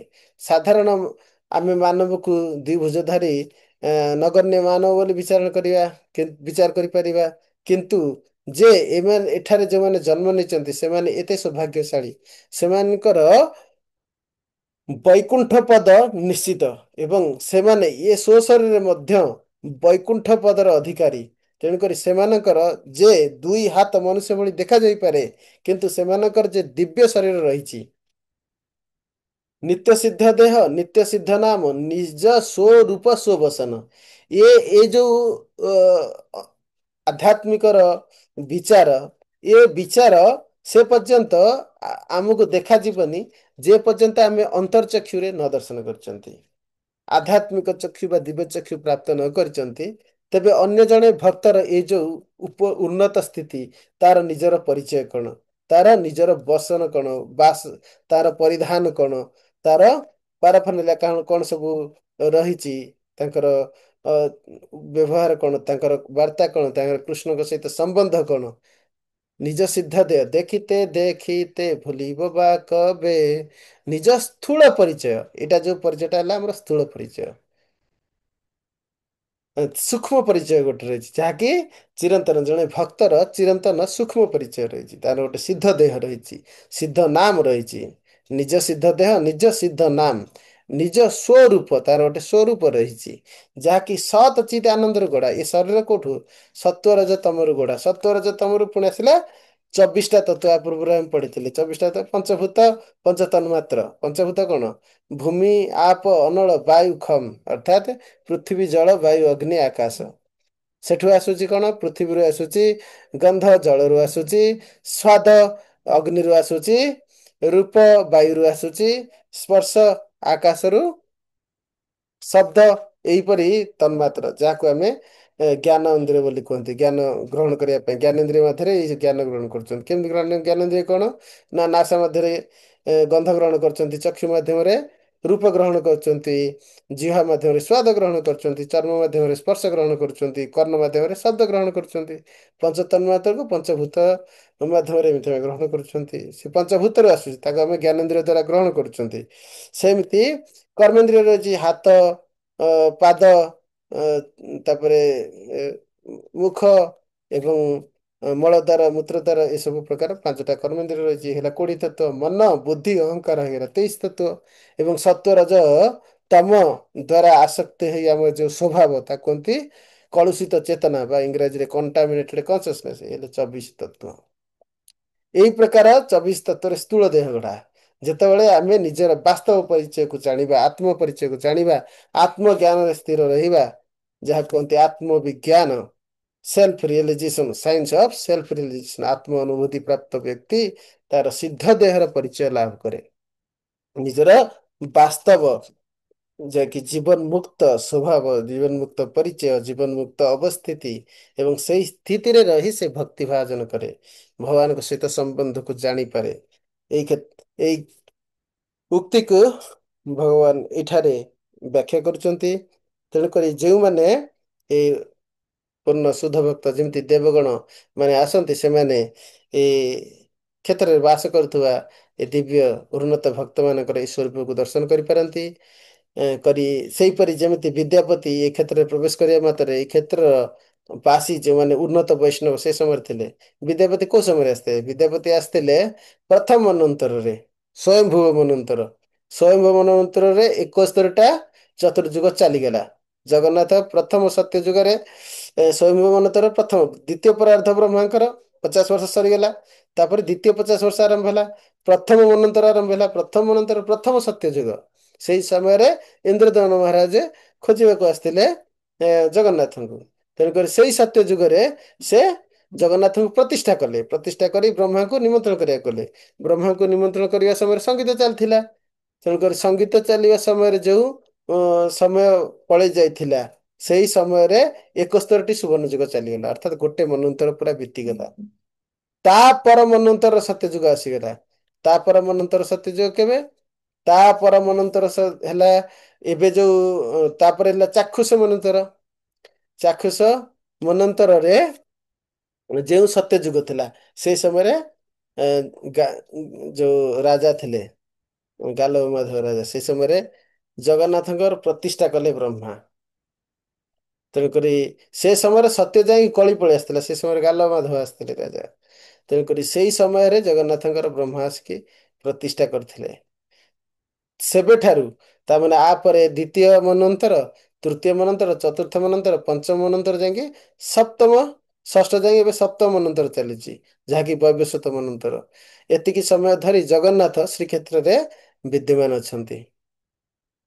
ତେଣୁ ଗୋଟେ ମନ୍ୱନ୍ତର କେତେ ସମୟ ଆପଣ ବୁଝିପାରୁଛନ୍ତି ତ? କଳିଯୁଗ 4,32,000। ଗୋଟେ ଚତୁର୍ଯୁଗ ହଉଛି ତାର 10 ଗୁଣ। କାହିଁକି? କଳିଯୁଗ 1 ଗୁଣ ହେଲେ ଦ୍ୱାପର ତାର 2 ଗୁଣ, ତ୍ରେତୟା ତାର 3 ଗୁଣ, ସତ୍ୟ ତାର 4 ଗୁଣ, ସମୁଦାୟ 10 ଗୁଣ। ତାହେଲେ କଳିଯୁଗର ଆୟୁଷ ଯଦି ହୁଏ 4,32,000, ଗୋଟେ ଚତୁର୍ଯୁଗର ଆୟୁଷ ହଉଛି 43,20,000 ବର୍ଷ। ତାହେଲେ 71 ଚତୁର୍ଯୁଗ। ତାହେଲେ 71 ଚତୁର୍ଯୁଗଟି କେତେ ହବ? 71 ଗୁଣନ 43,20,000 ବର୍ଷ। ଏତିକି ହଉଛି ଗୋଟିଏ ମନ୍ୱନ୍ତର। ଏହିଭଳି 6ଟା ମନ୍ୱନ୍ତର ଧରି ଭଗବାନ ଜଗନ୍ନାଥଙ୍କ ରୂପରେ ଶ୍ରୀକ୍ଷେତ୍ର ଶ୍ରୀମନ୍ଦିରରେ ବିଦ୍ୟମାନ ଅଛନ୍ତି। ପୃଥିବ୍ୟାଂ ଯାନି ତୀର୍ଥାନି ଗଗନେ ଚ ତ୍ରିପିଷ୍ଟପେ ସାର୍ଦ୍ଧତ୍ରିକୋଟି ସଂଖ୍ୟାନି ସ୍ୱର୍ଗମୋକ୍ଷ ପ୍ରଦାନି ବହି ତେଷାମୟଂ ତୀର୍ଥରାଜଃ କୀର୍ତ୍ତିତଃ ପୁରୁଷୋତ୍ତମଃ ସର୍ବେଷାଂ ମୁକ୍ତିକ୍ଷେତ୍ରାଣାଂ ନିଦଂ ସାଯୁଜ୍ୟଦଂ ମତଂ। ପୃଥିବୀ, ଆକାଶ ଓ ସ୍ୱର୍ଗରେ ମଧ୍ୟ ସ୍ୱର୍ଗ ମୋକ୍ଷଦାୟକ ଯେଉଁ 3.5 କୋଟି ସଂଖ୍ୟକ ତୀର୍ଥ ଅଛନ୍ତି, ସେମାନଙ୍କ ମଧ୍ୟରେ ଏହି ପୁରୁଷୋତ୍ତମ କ୍ଷେତ୍ର ତୀର୍ଥରାଜ ରୂପରେ ପ୍ରସ୍ତୁତ। ଅର୍ଥାତ୍ ସମସ୍ତ ତୀର୍ଥ ଏବଂ ସ୍ୱର୍ଗରେ ହେଉ ବା ମର୍ତ୍ତ୍ୟରେ ହେଉ, ମଧ୍ୟରେ ଶ୍ରେଷ୍ଠ ହେଉଛି ଶ୍ରୀକ୍ଷେତ୍ର ପୁରୁଷୋତ୍ତମ ଧାମ। ସେମାନଙ୍କ ମଧ୍ୟରେ ଏହି ପୁରୁଷୋତ୍ତମ କ୍ଷେତ୍ର ହଉଛନ୍ତି ତୀର୍ଥରାଜ। ସମସ୍ତ ମୁକ୍ତି କ୍ଷେତ୍ର ମାଧ୍ୟମରେ ଏହି କ୍ଷେତ୍ର ହିଁ ସାଯୁଜ୍ୟ ମୁକ୍ତି ପ୍ରଦାନ କରନ୍ତି। ଅତ୍ର ସ୍ଥିତା ନ ଶୋଚନ୍ତି ଜରା ଜନ୍ମ ମୃତ୍ୟୁ ସ୍ୱପି କୁଣ୍ଡମ ହ୍ୟତ ଦ୍ରୋହିଣୀ ଆକ୍ଷମ କାରଣାକ୍ଷ ଜଳେନ ବୈ ସମ୍ଭୃତಂ ତିଷ୍ଠତେ ନିତ୍ୟಂ ସ୍ପର୍ଶନାଦ ବନ୍ଧ ମୁକ୍ତିଦମ୍ ଅତ୍ର ପ୍ରତିଷ୍ଠିତಂ ବାରି ପ୍ରଳୟେ ଯତ୍ ପ୍ରବର୍ଧତେ ଅତ୍ରୈବ ଲିୟତେ ପଶ୍ଚାଦ୍ ତସ୍ମାଦ୍ ଦ୍ରୋହିଣ ସଙ୍ଗୀତମ୍ ତସ୍ମାତ୍ତେ ମାତ୍ର ଚିନ୍ତାସ୍ତୁ ସ୍ୱଅଧିକାର ବିପର୍ଯ୍ୟୟ। ଏଠାରେ ଅବସ୍ଥାନ କରୁଥିବା ବ୍ୟକ୍ତିମାନେ ଜରା, ଜନ୍ମ ଓ ମରଣ, ଜନ୍ମ ମୃତ୍ୟୁ ଜରା ବ୍ୟାଧିର ଶୋକ ଦ୍ୱାରା ଗ୍ରସ୍ତ ନୁହନ୍ତି। ଏହି ଯେଉଁ ରୋହିଣୀ କୁଣ୍ଡ ନାମକ କାରଣ ଜଳରେ ସର୍ବଦା ପରିପୂର୍ଣ୍ଣ ରହିଛି, ଯେଉଁ ରୋହିଣୀ କୁଣ୍ଡ, ଏହି ଜଳର ସ୍ପର୍ଶ ମାତ୍ରେ ମୁକ୍ତି ପ୍ରାପ୍ତ ହୁଅନ୍ତି। ଏହି କୁଣ୍ଡ ସ୍ଥିତ ଜଳ ପ୍ରଳୟ କାଳରେ ବର୍ଦ୍ଧିତ ହୋଇ ପଶ୍ଚାତ ଏହି ରୋହଣ ରେ ଲୀନ ହେଇଥାଏ। ରୋହଣ ଅର୍ଥାତ୍ ଏହି ସ୍ଥାନରେ ଜଳ ଆରୋହଣ କରୁଥିବା କୁହନ୍ତି ରୋହଣ ରୂପରେ ଲୀନ ହେଇଥାଏ। ତେଣୁକରି ଏହି ତୀର୍ଥର ନାମ ରୋହିଣୀ ତୀର୍ଥ। ଅତଏବ ହେ ଯମ, ଏଠାରେ ତୁମର ସ୍ୱାଧିକାର ନାହିଁ। ଏଠାରେ ଯମର ଅଧିକାର କଣ?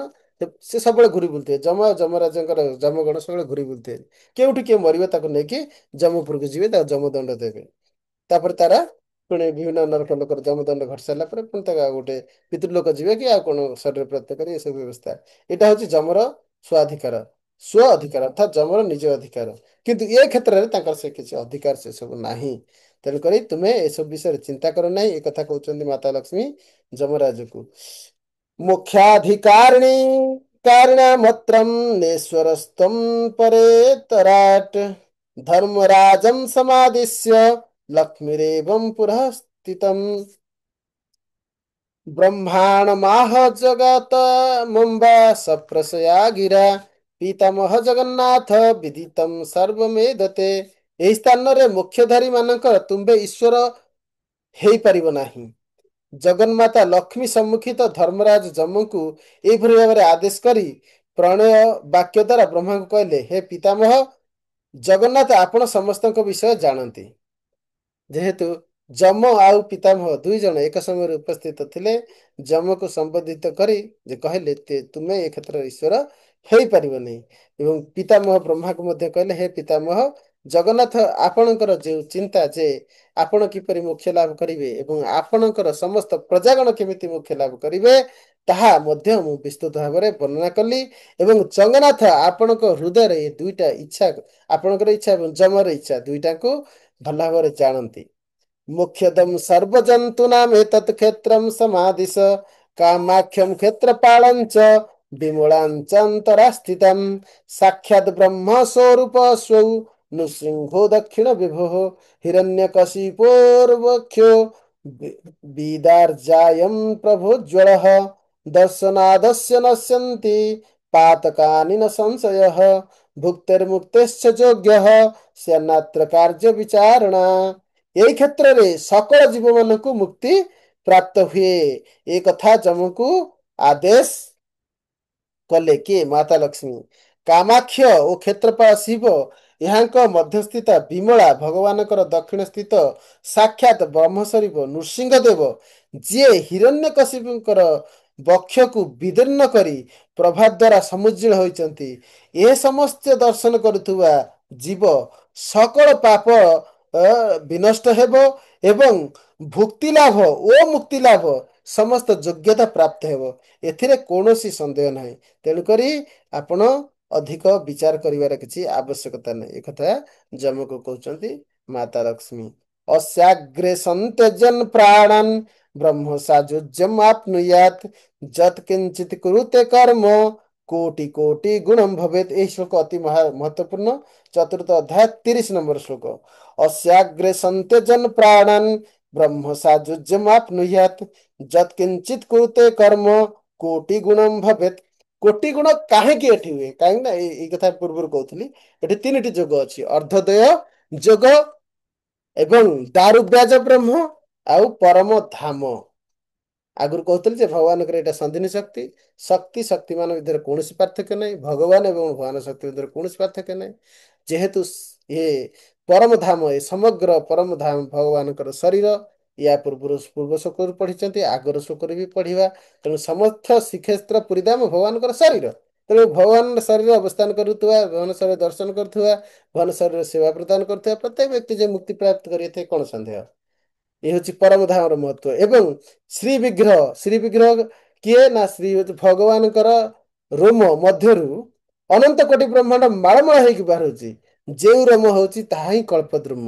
ସେଇ କଳ୍ପଦ୍ରୁମ ଦାରୁ ରୂପରେ ସମୁଦ୍ର ମଧ୍ୟରେ ପତିତ ହେଇଥିଲା। କ୍ଷୀରସାଗରରେ ଶୟନ କରୁଥିବା କ୍ଷୀରୋଦକ ସାଇ ବିଷ୍ଣୁଙ୍କର ରୋମ ପତିତ ହେଇଥିଲା, ଯାହାକି ଚକ୍ରତୀର୍ଥ କୂଳରେ ଯେଉଁ ସମୁଦ୍ର ସେଇଠାରେ ପହଞ୍ଚିଥିଲା, ଯେଉଁଠାରେ ନାରଦ ଇନ୍ଦ୍ରଦ୍ୟୁମ୍ନ ଅନ୍ୟାନ୍ୟ ସମସ୍ତ ଭକ୍ତଗଣ ଯାଇ ସେଠାରୁ ଦାରୁ ବ୍ରହ୍ମକୁ ଆଣି ଶ୍ରୀ ବିଗ୍ରହ ନିର୍ମାଣ ନିମିତ୍ତ ସମସ୍ତ କାରିଗର ମାନଙ୍କୁ ଆହ୍ୱାନ ଦେଇଥିଲେ। କେହି ସକ୍ଷମ ନ ହୋଇଥିବାରୁ ନିଜେ ବିଶ୍ୱକର୍ମା ଆସି ସେ ଦାରୁ ବିଗ୍ରହଙ୍କୁ ପ୍ରତିଷ୍ଠା କରିଥିଲେ।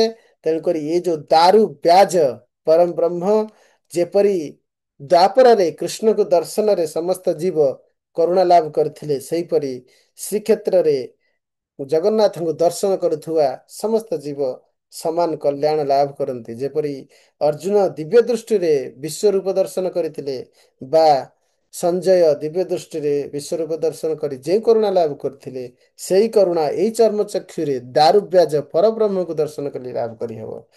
ଏବଂ ଭଗବାନଙ୍କର ଏକ ଚିନ୍ମୟ ଶକ୍ତି ଥାଏ, ଯାହାକି ସ୍ଥାନ କାଳ ପାତ୍ର ଅନୁସାରେ ବିଭିନ୍ନ ଯୋଗରେ କୃପା କରିଥାନ୍ତି। ତାକୁ କୁହନ୍ତି ଯୋଗ।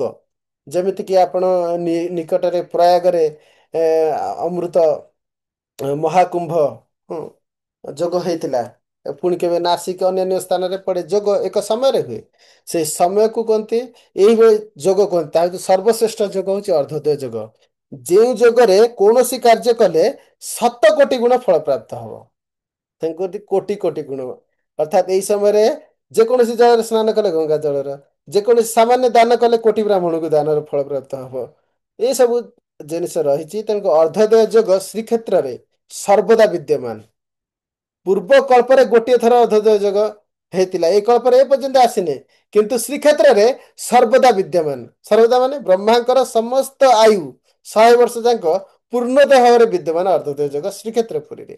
ସେଥିପାଇଁ ଶ୍ରୀକ୍ଷେତ୍ର ପୁରୀରେ ଯେକୌଣସି ପୁଣ୍ୟ କାର୍ଯ୍ୟ ଆପଣ କରିବେ, ତାହା 1 ବିଲିୟନ ଗୁଣ, 100 କୋଟି।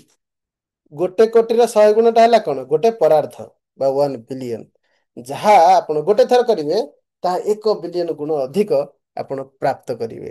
ତାହା ହଉଛି ଶ୍ରୀକ୍ଷେତ୍ର ପୁରୀର ମାହାତ୍ମ୍ୟ। ଏ ଶ୍ଲୋକକୁ ବାରମ୍ବାର ମନେ ରଖନ୍ତୁ। ସ୍କନ୍ଦ ପୁରାଣ ଶ୍ରୀକ୍ଷେତ୍ର ଶ୍ରୀ ପୁରୁଷୋତ୍ତମ କ୍ଷେତ୍ର ମାହାତ୍ମ୍ୟ 4th ଅଧ୍ୟାୟ ଶ୍ଲୋକ ନମ୍ବର 30। अस्याग्रे सन्त्यजन् प्राणान् ब्रह्म सायुज्यम् आप्नुयात् यत्किञ्चित् कुरुते कर्म कोटि कोटि गुणं भवेत्।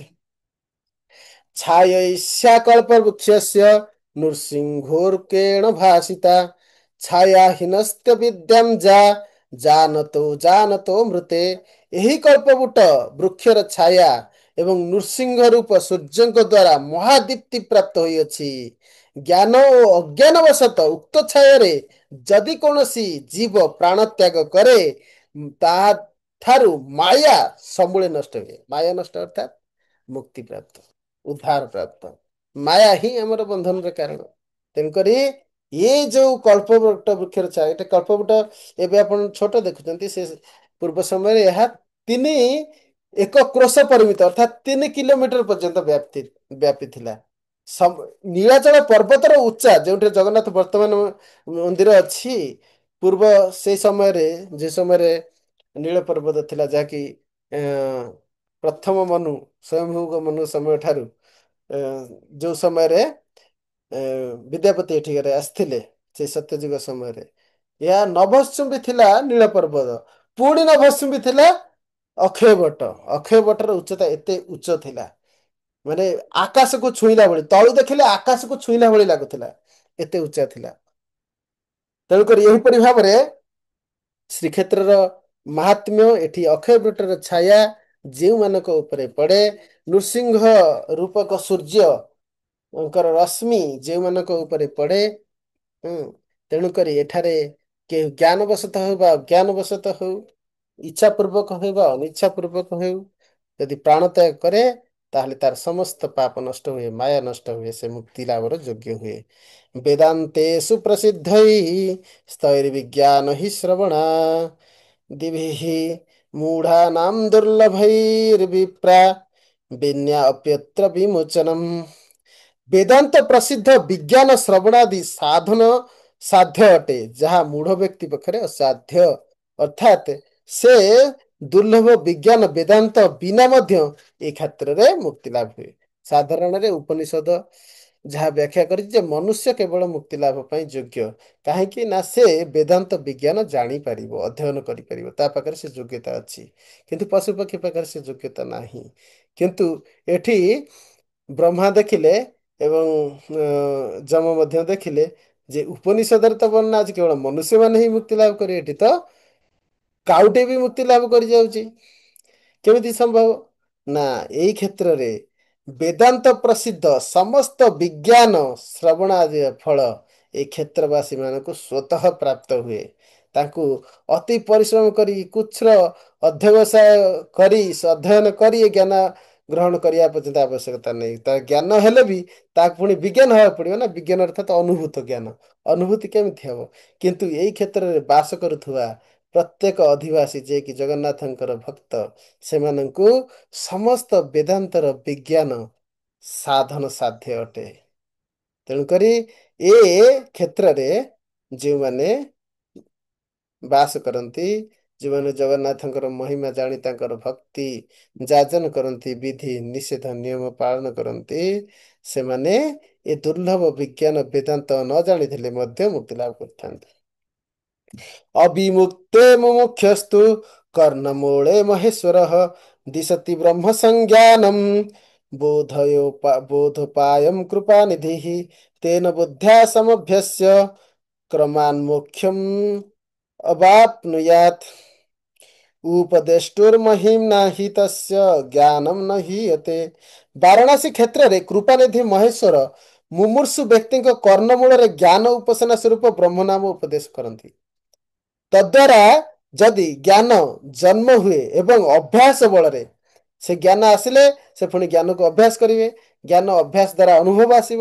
ସେ ଅନୁଭବ ଦ୍ୱାରା ବିଜ୍ଞାନ ଆଧ୍ୟାତ୍ମିକ ତତ୍ତ୍ୱ ବିଜ୍ଞାନରେ ସେ ପ୍ରତିଷ୍ଠିତ ହେବ। କ୍ରମଶଃ ମୁକ୍ତି ପ୍ରାପ୍ତ କରିବ। ତତ୍ତ୍ୱ ବିଜ୍ଞାନ ଯେତେବେଳେ ପ୍ରତିଷ୍ଠିତ ହେବ ଜୀବର ହୃଦୟରେ ତେବେ ସେ କ୍ରମଶଃ ଭାବରେ ମୁକ୍ତି ପାଇବ। କ୍ରମେ ଧୀରେ ଧୀରେ ମୁକ୍ତି ପ୍ରାପ୍ତ କରିବ। କିନ୍ତୁ ଉପଦେଷ୍ଟାଙ୍କ ମାହାତ୍ମ୍ୟରେ ତାହାର ଜ୍ଞାନର ଅନ୍ୟଥା କଦାପି ହୁଏ ନାହିଁ। ତେଣୁକରି ସେ ବାରାଣସୀ ଭଳି କ୍ଷେତ୍ରରେ ଏପରି ଯଦି ଜ୍ଞାନର ବାସ୍ତବ ବିଜ୍ଞାନ ଅନୁଭୂତ ନ ହୁଏ ତାହେଲେ ମୋକ୍ଷ ପ୍ରାପ୍ତି ହେଇପାରିବ ନାହିଁ। କିନ୍ତୁ ତତ୍ର ତ୍ୟଜନ୍ତି ଯେ ପ୍ରାଣମ୍ ତେଷାଂ ତତ୍କ୍ଷଣ ଏବ ହି ସ୍ୱରୂପା ଜାୟତେ ମୁକ୍ତି ହି ସଂଶୟୋ ମା ଅସ୍ତୁ ତେଜମ। ଏଇ କ୍ଷେତ୍ରରେ କିନ୍ତୁ ଯୋଉମାନେ ପ୍ରାଣ ତ୍ୟାଗ କରନ୍ତି ସେମାନଙ୍କର ତତ୍କ୍ଷଣାତ୍ ଯଥାଶୀଘ୍ର ସାଙ୍ଗେ ସାଙ୍ଗେ ସାକ୍ଷାତ ସ୍ୱରୂପ ମୁକ୍ତି ଅର୍ଥାତ୍ ଭଗବାନଙ୍କର ଦିବ୍ୟ ସ୍ୱରୂପ ଭଳି ବିଷ୍ଣୁଙ୍କ ଚତୁର୍ଭୁଜ ସ୍ୱରୂପ ଯେମିତି କାକପକ୍ଷୀ ଚତୁର୍ଭୁଜ ବିଷ୍ଣୁ ରୂପ ଧାରଣ କରି ମୁକ୍ତି ପ୍ରାପ୍ତ ହୋଇଥିଲା। ସାଲୋକ୍ୟ ସାରୂପ୍ୟ ଆଦି ମୁକ୍ତି ପ୍ରାପ୍ତ ହୋଇଥାଏ। ଏଥିରେ କୌଣସି ସନ୍ଦେହ କରୁନାହିଁ ବୋଲି ମାତା ଲକ୍ଷ୍ମୀ ଯମକୁ କହୁଛନ୍ତି। ଗତାଗତ ପ୍ରସକ୍ତାନାଂ କର୍ମିଣାଂ ମୂଢ଼ଚେତସାଂ ବୈବସ୍ୱତ କଦାଚିନ ବିଶ୍ୱାସ ହେତ୍ର ଜାୟତେ। ହେ ରବିନନ୍ଦନ ଯମ କର୍ମ ଫଳ ଭୋଗୀ ଜନ୍ମ ମରଣରେ ଆସକ୍ତ ଜ୍ଞାନ ରହିତ କର୍ମାସକ୍ତ ବ୍ୟକ୍ତିମାନେ ମଧ୍ୟ ଏଇ କ୍ଷେତ୍ରକୁ କଦାପି ବିଶ୍ୱାସ କରିପାରିବେ ନାହିଁ। ଯୋଉମାନେ କର୍ମ ଫଳ ପ୍ରତି ଅତ୍ୟନ୍ତ ଆସକ୍ତ, ଯୋଉମାନେ ଜନ୍ମ ମୃତ୍ୟୁ ଜରା ବ୍ୟାଧି ଏସବୁ ଚକ୍ରରେ ଘୁରି ବୁଲି ସୁଖ ଭୋଗିବାକୁ ଘୁଷୁରୀ ଯେମିତି ବିଷ୍ଠା ପ୍ରତି ଆସକ୍ତ ତାକୁ ସୁନ୍ଦର ସୁସ୍ୱାଦୁ ଛପନ ଭୋଗ ପ୍ରତି ଆସକ୍ତ ଜନ୍ମି ନାହିଁ। ସେହିପରି ଯୋଉମାନେ ଅତି ମାତ୍ରାରେ କର୍ମଫଳ ଭୋଗୀ ଜନ୍ମ ମରଣରେ ଆସକ୍ତ, ଯୋଉମାନେ ଜ୍ଞାନ ରହିତ, ଯୋଉମାନେ କର୍ମ ଆସକ୍ତ ସେମାନେ ଏ କ୍ଷେତ୍ର ପ୍ରତି ବିଶ୍ୱାସ ପଥ ବୃଦ୍ଧି କରିପାରନ୍ତି ନାହିଁ। ଆଗକୁ ବି ଆହୁରି ଗୋଟେ ଶ୍ଲୋକ ଆସିବ ଯୋଉଥିରେ ଭଗବାନ କହୁଛନ୍ତି ବିଶ୍ୱାସ ପ୍ରଥମ ନ ଜାୟତେ ଭକ୍ତିମ୍ ଯସ୍ୟ ପାପ ବିକ୍ରମ ଆବିଳ ଚେତସା। ସେମାନଙ୍କର ମତି ପାପ ଦ୍ୱାରା ଆକ୍ରାନ୍ତ, ପାପ ଯୋଉଠି ରାଜୁତି କରୁଛି, ଆବିଳ ଚେତସା ଭୋଗ ପାଇଁ ଏତେ ପାଗଳ ସେମାନେ, ପାପର ଭୟ ନାହିଁ ପାପ ପ୍ରତି, ପାପ ସେଠି ରାଜୁତି କରୁଛି। ସେମାନଙ୍କ ହୃଦୟରେ ଦୃଷ୍ଟି ଆଉ ବିଶ୍ୱାସ ପଥ, ଏଇ କ୍ଷେତ୍ରକୁ ଗଲେ ମୁକ୍ତି ହେବ ଏ ବିଶ୍ୱାସ ପଥ ଆଉ ଭକ୍ତି ଉଦ୍ରେକ ହୁଏନି, ଶ୍ରଦ୍ଧା ଉଦ୍ରେକ ହୁଏନି। ଆମ ଓଡିଆରେ ତାକୁ କୁହନ୍ତି ଯେ ଜଗନ୍ନାଥଙ୍କ ଡୋରି ଲାଗିପାରେନି। ତା ନହେଲେ ତ ସମସ୍ତେ ଜୀବନ ସାରା ପାପ କରିବୁ, ଶେଷକୁ ଯାଇକି ଶ୍ରୀକ୍ଷେତ୍ର ପଳେଇ ମୁକ୍ତି ଲାଭ କରିବୁ। ଯେ ପର୍ଯ୍ୟନ୍ତ ଜଗନ୍ନାଥ ଡୋରି ନ ଟାଣିଛନ୍ତି ତମେ ଆସିପାରିବ ନାହିଁ। ତେଣୁକରି ଭଗବାନ ଏଇ ଶ୍ଲୋକରେ ମଧ୍ୟ ଚତୁର୍ଥ ଅଧ୍ୟାୟ 36 ନମ୍ବର ଶ୍ଲୋକରେ ସେ କଥା ଭଗବାନ ପୁଣି ଉତ୍ପାଦନ କରୁଛନ୍ତି। ମାତା ଲକ୍ଷ୍ମୀ କହୁଛନ୍ତି ଗତାଗତ ପ୍ରସକ୍ତାନାଂ କର୍ମିଣାଂ ମୂଢ ଚେତସାଂ ବୈବସ୍ୱତ କଦାଚିନ୍ନୋ ବିଶ୍ୱାସ ହି ଅତ୍ର ଜାୟତେ। ହେ ରବିନନ୍ଦନ କର୍ମଫଳ ଭୋଗୀ ଜନ୍ମ ମରଣରେ ଆସକ୍ତ ଜ୍ଞାନ ରହିତ ଏବଂ କର୍ମ ଆସକ୍ତ ବ୍ୟକ୍ତିମାନେ ଏଇ କ୍ଷେତ୍ରକୁ କଦାପି ବିଶ୍ୱାସ କରିପାରନ୍ତି ନାହିଁ। ଉତ୍ସୃଜ୍ୟ ବାରିଗାଙ୍ଗେୟମ୍ ସ୍ୱାଦୁ ଶୀତಂ ସୁନିର୍ମଳମ୍ ପୀପାସୁ ପଲ୍ୱଳಂ ଜାତି ତଦ୍ବତ୍ତେ ମୂଢ ଚେତସଃ ଭ୍ରମନ୍ତି ତୀର୍ଥାନି ଅନ୍ୟାନି ତ୍ୟକ୍ତ୍ୱୈତତ୍ କ୍ଷେତ୍ରମ୍ ଉତ୍ତମମ୍ ଫଳାଶା ମୋଦକୈस्तृप्ता ଲଭନ୍ତେ ଶ୍ରମଜଂ ଫଳମ୍। ପିପାସୁ ବ୍ୟକ୍ତି ସ୍ୱାଦୁ ସୁଶୀତଳ ନିର୍ମଳ ଗଙ୍ଗା ଜଳ ପରିତ୍ୟାଗ କରି ଯଦି ଅନ୍ୟାନ୍ୟ କ୍ଷୁଦ୍ର କ୍ଷୁଦ୍ର ସରୋବରକୁ ଗମନ କଲା ଭଳି ଜଳ ଖୋଜିବ ତାର କଣ ତୃଷ୍ଣା ମେଣ୍ଟେଇବା ପାଇଁ, ସେଭଳି ଲୋକ ମୂଢ ଯୋଉଠାରେ ସୁସ୍ୱାଦୁ ଗଙ୍ଗା ଜଳ ଅଛି ସେ ଛୋଟ ଛୋଟ ନଡିଆ ଗଢିଆ ଆଉ ଅନ୍ୟାନ୍ୟ ଏସବୁ ପୋଖରୀ କୋଉଠି କଣ ଟ୍ୟୁବଲ କୋଉଠି ନଳକୂପ ଖୋଜିକି ପାଣି ଖୋଜିବାର ଅର୍ଥ କଣ?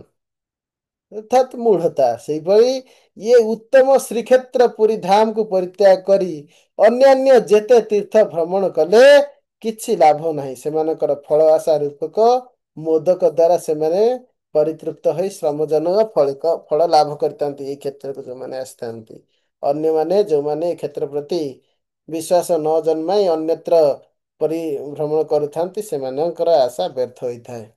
ସ୍ନାନାଦଦ୍ଭି ସାନାଦଦ୍ଭିଦୃଶା କଳ୍ପପାଦପः ଯତ୍ର କୃତାପି च କ୍ଷେତ୍ରମ୍ ମରଣାନ୍ମୁକ୍ତିଦଂ ନୃଣାମ୍। ଅର୍ଥାତ୍ ଅର୍ଥାତ୍ ସମୁଦ୍ର ସ୍ନାନ, ଭଗବାନ ବିଷ୍ଣୁଙ୍କର ଦର୍ଶନ ଏବଂ କଳ୍ପ ବୃକ୍ଷର ଛାୟା, ଏଇଟା ହଉଛି ତିନିଟା ମୁଖ୍ୟ। କିମ୍ବା କ୍ଷେତ୍ର ସ୍ୱାଧିକୃତ ଯେକୌଣସି ସ୍ଥାନରେ ମୃତ୍ୟୁ, ଏ ହେଲା ଚତୁର୍ଥ। ଏଇ ଚାରିଟା ଭିତରୁ ଯଦି ଜଣେ କେହି ସୌଭାଗ୍ୟ ଲାଭ କରିଛି ଯେ ସେ ମୁକ୍ତି ଲାଭ କରିବ, ଏଥିରେ କୌଣସି ସନ୍ଦେହ ନାହିଁ।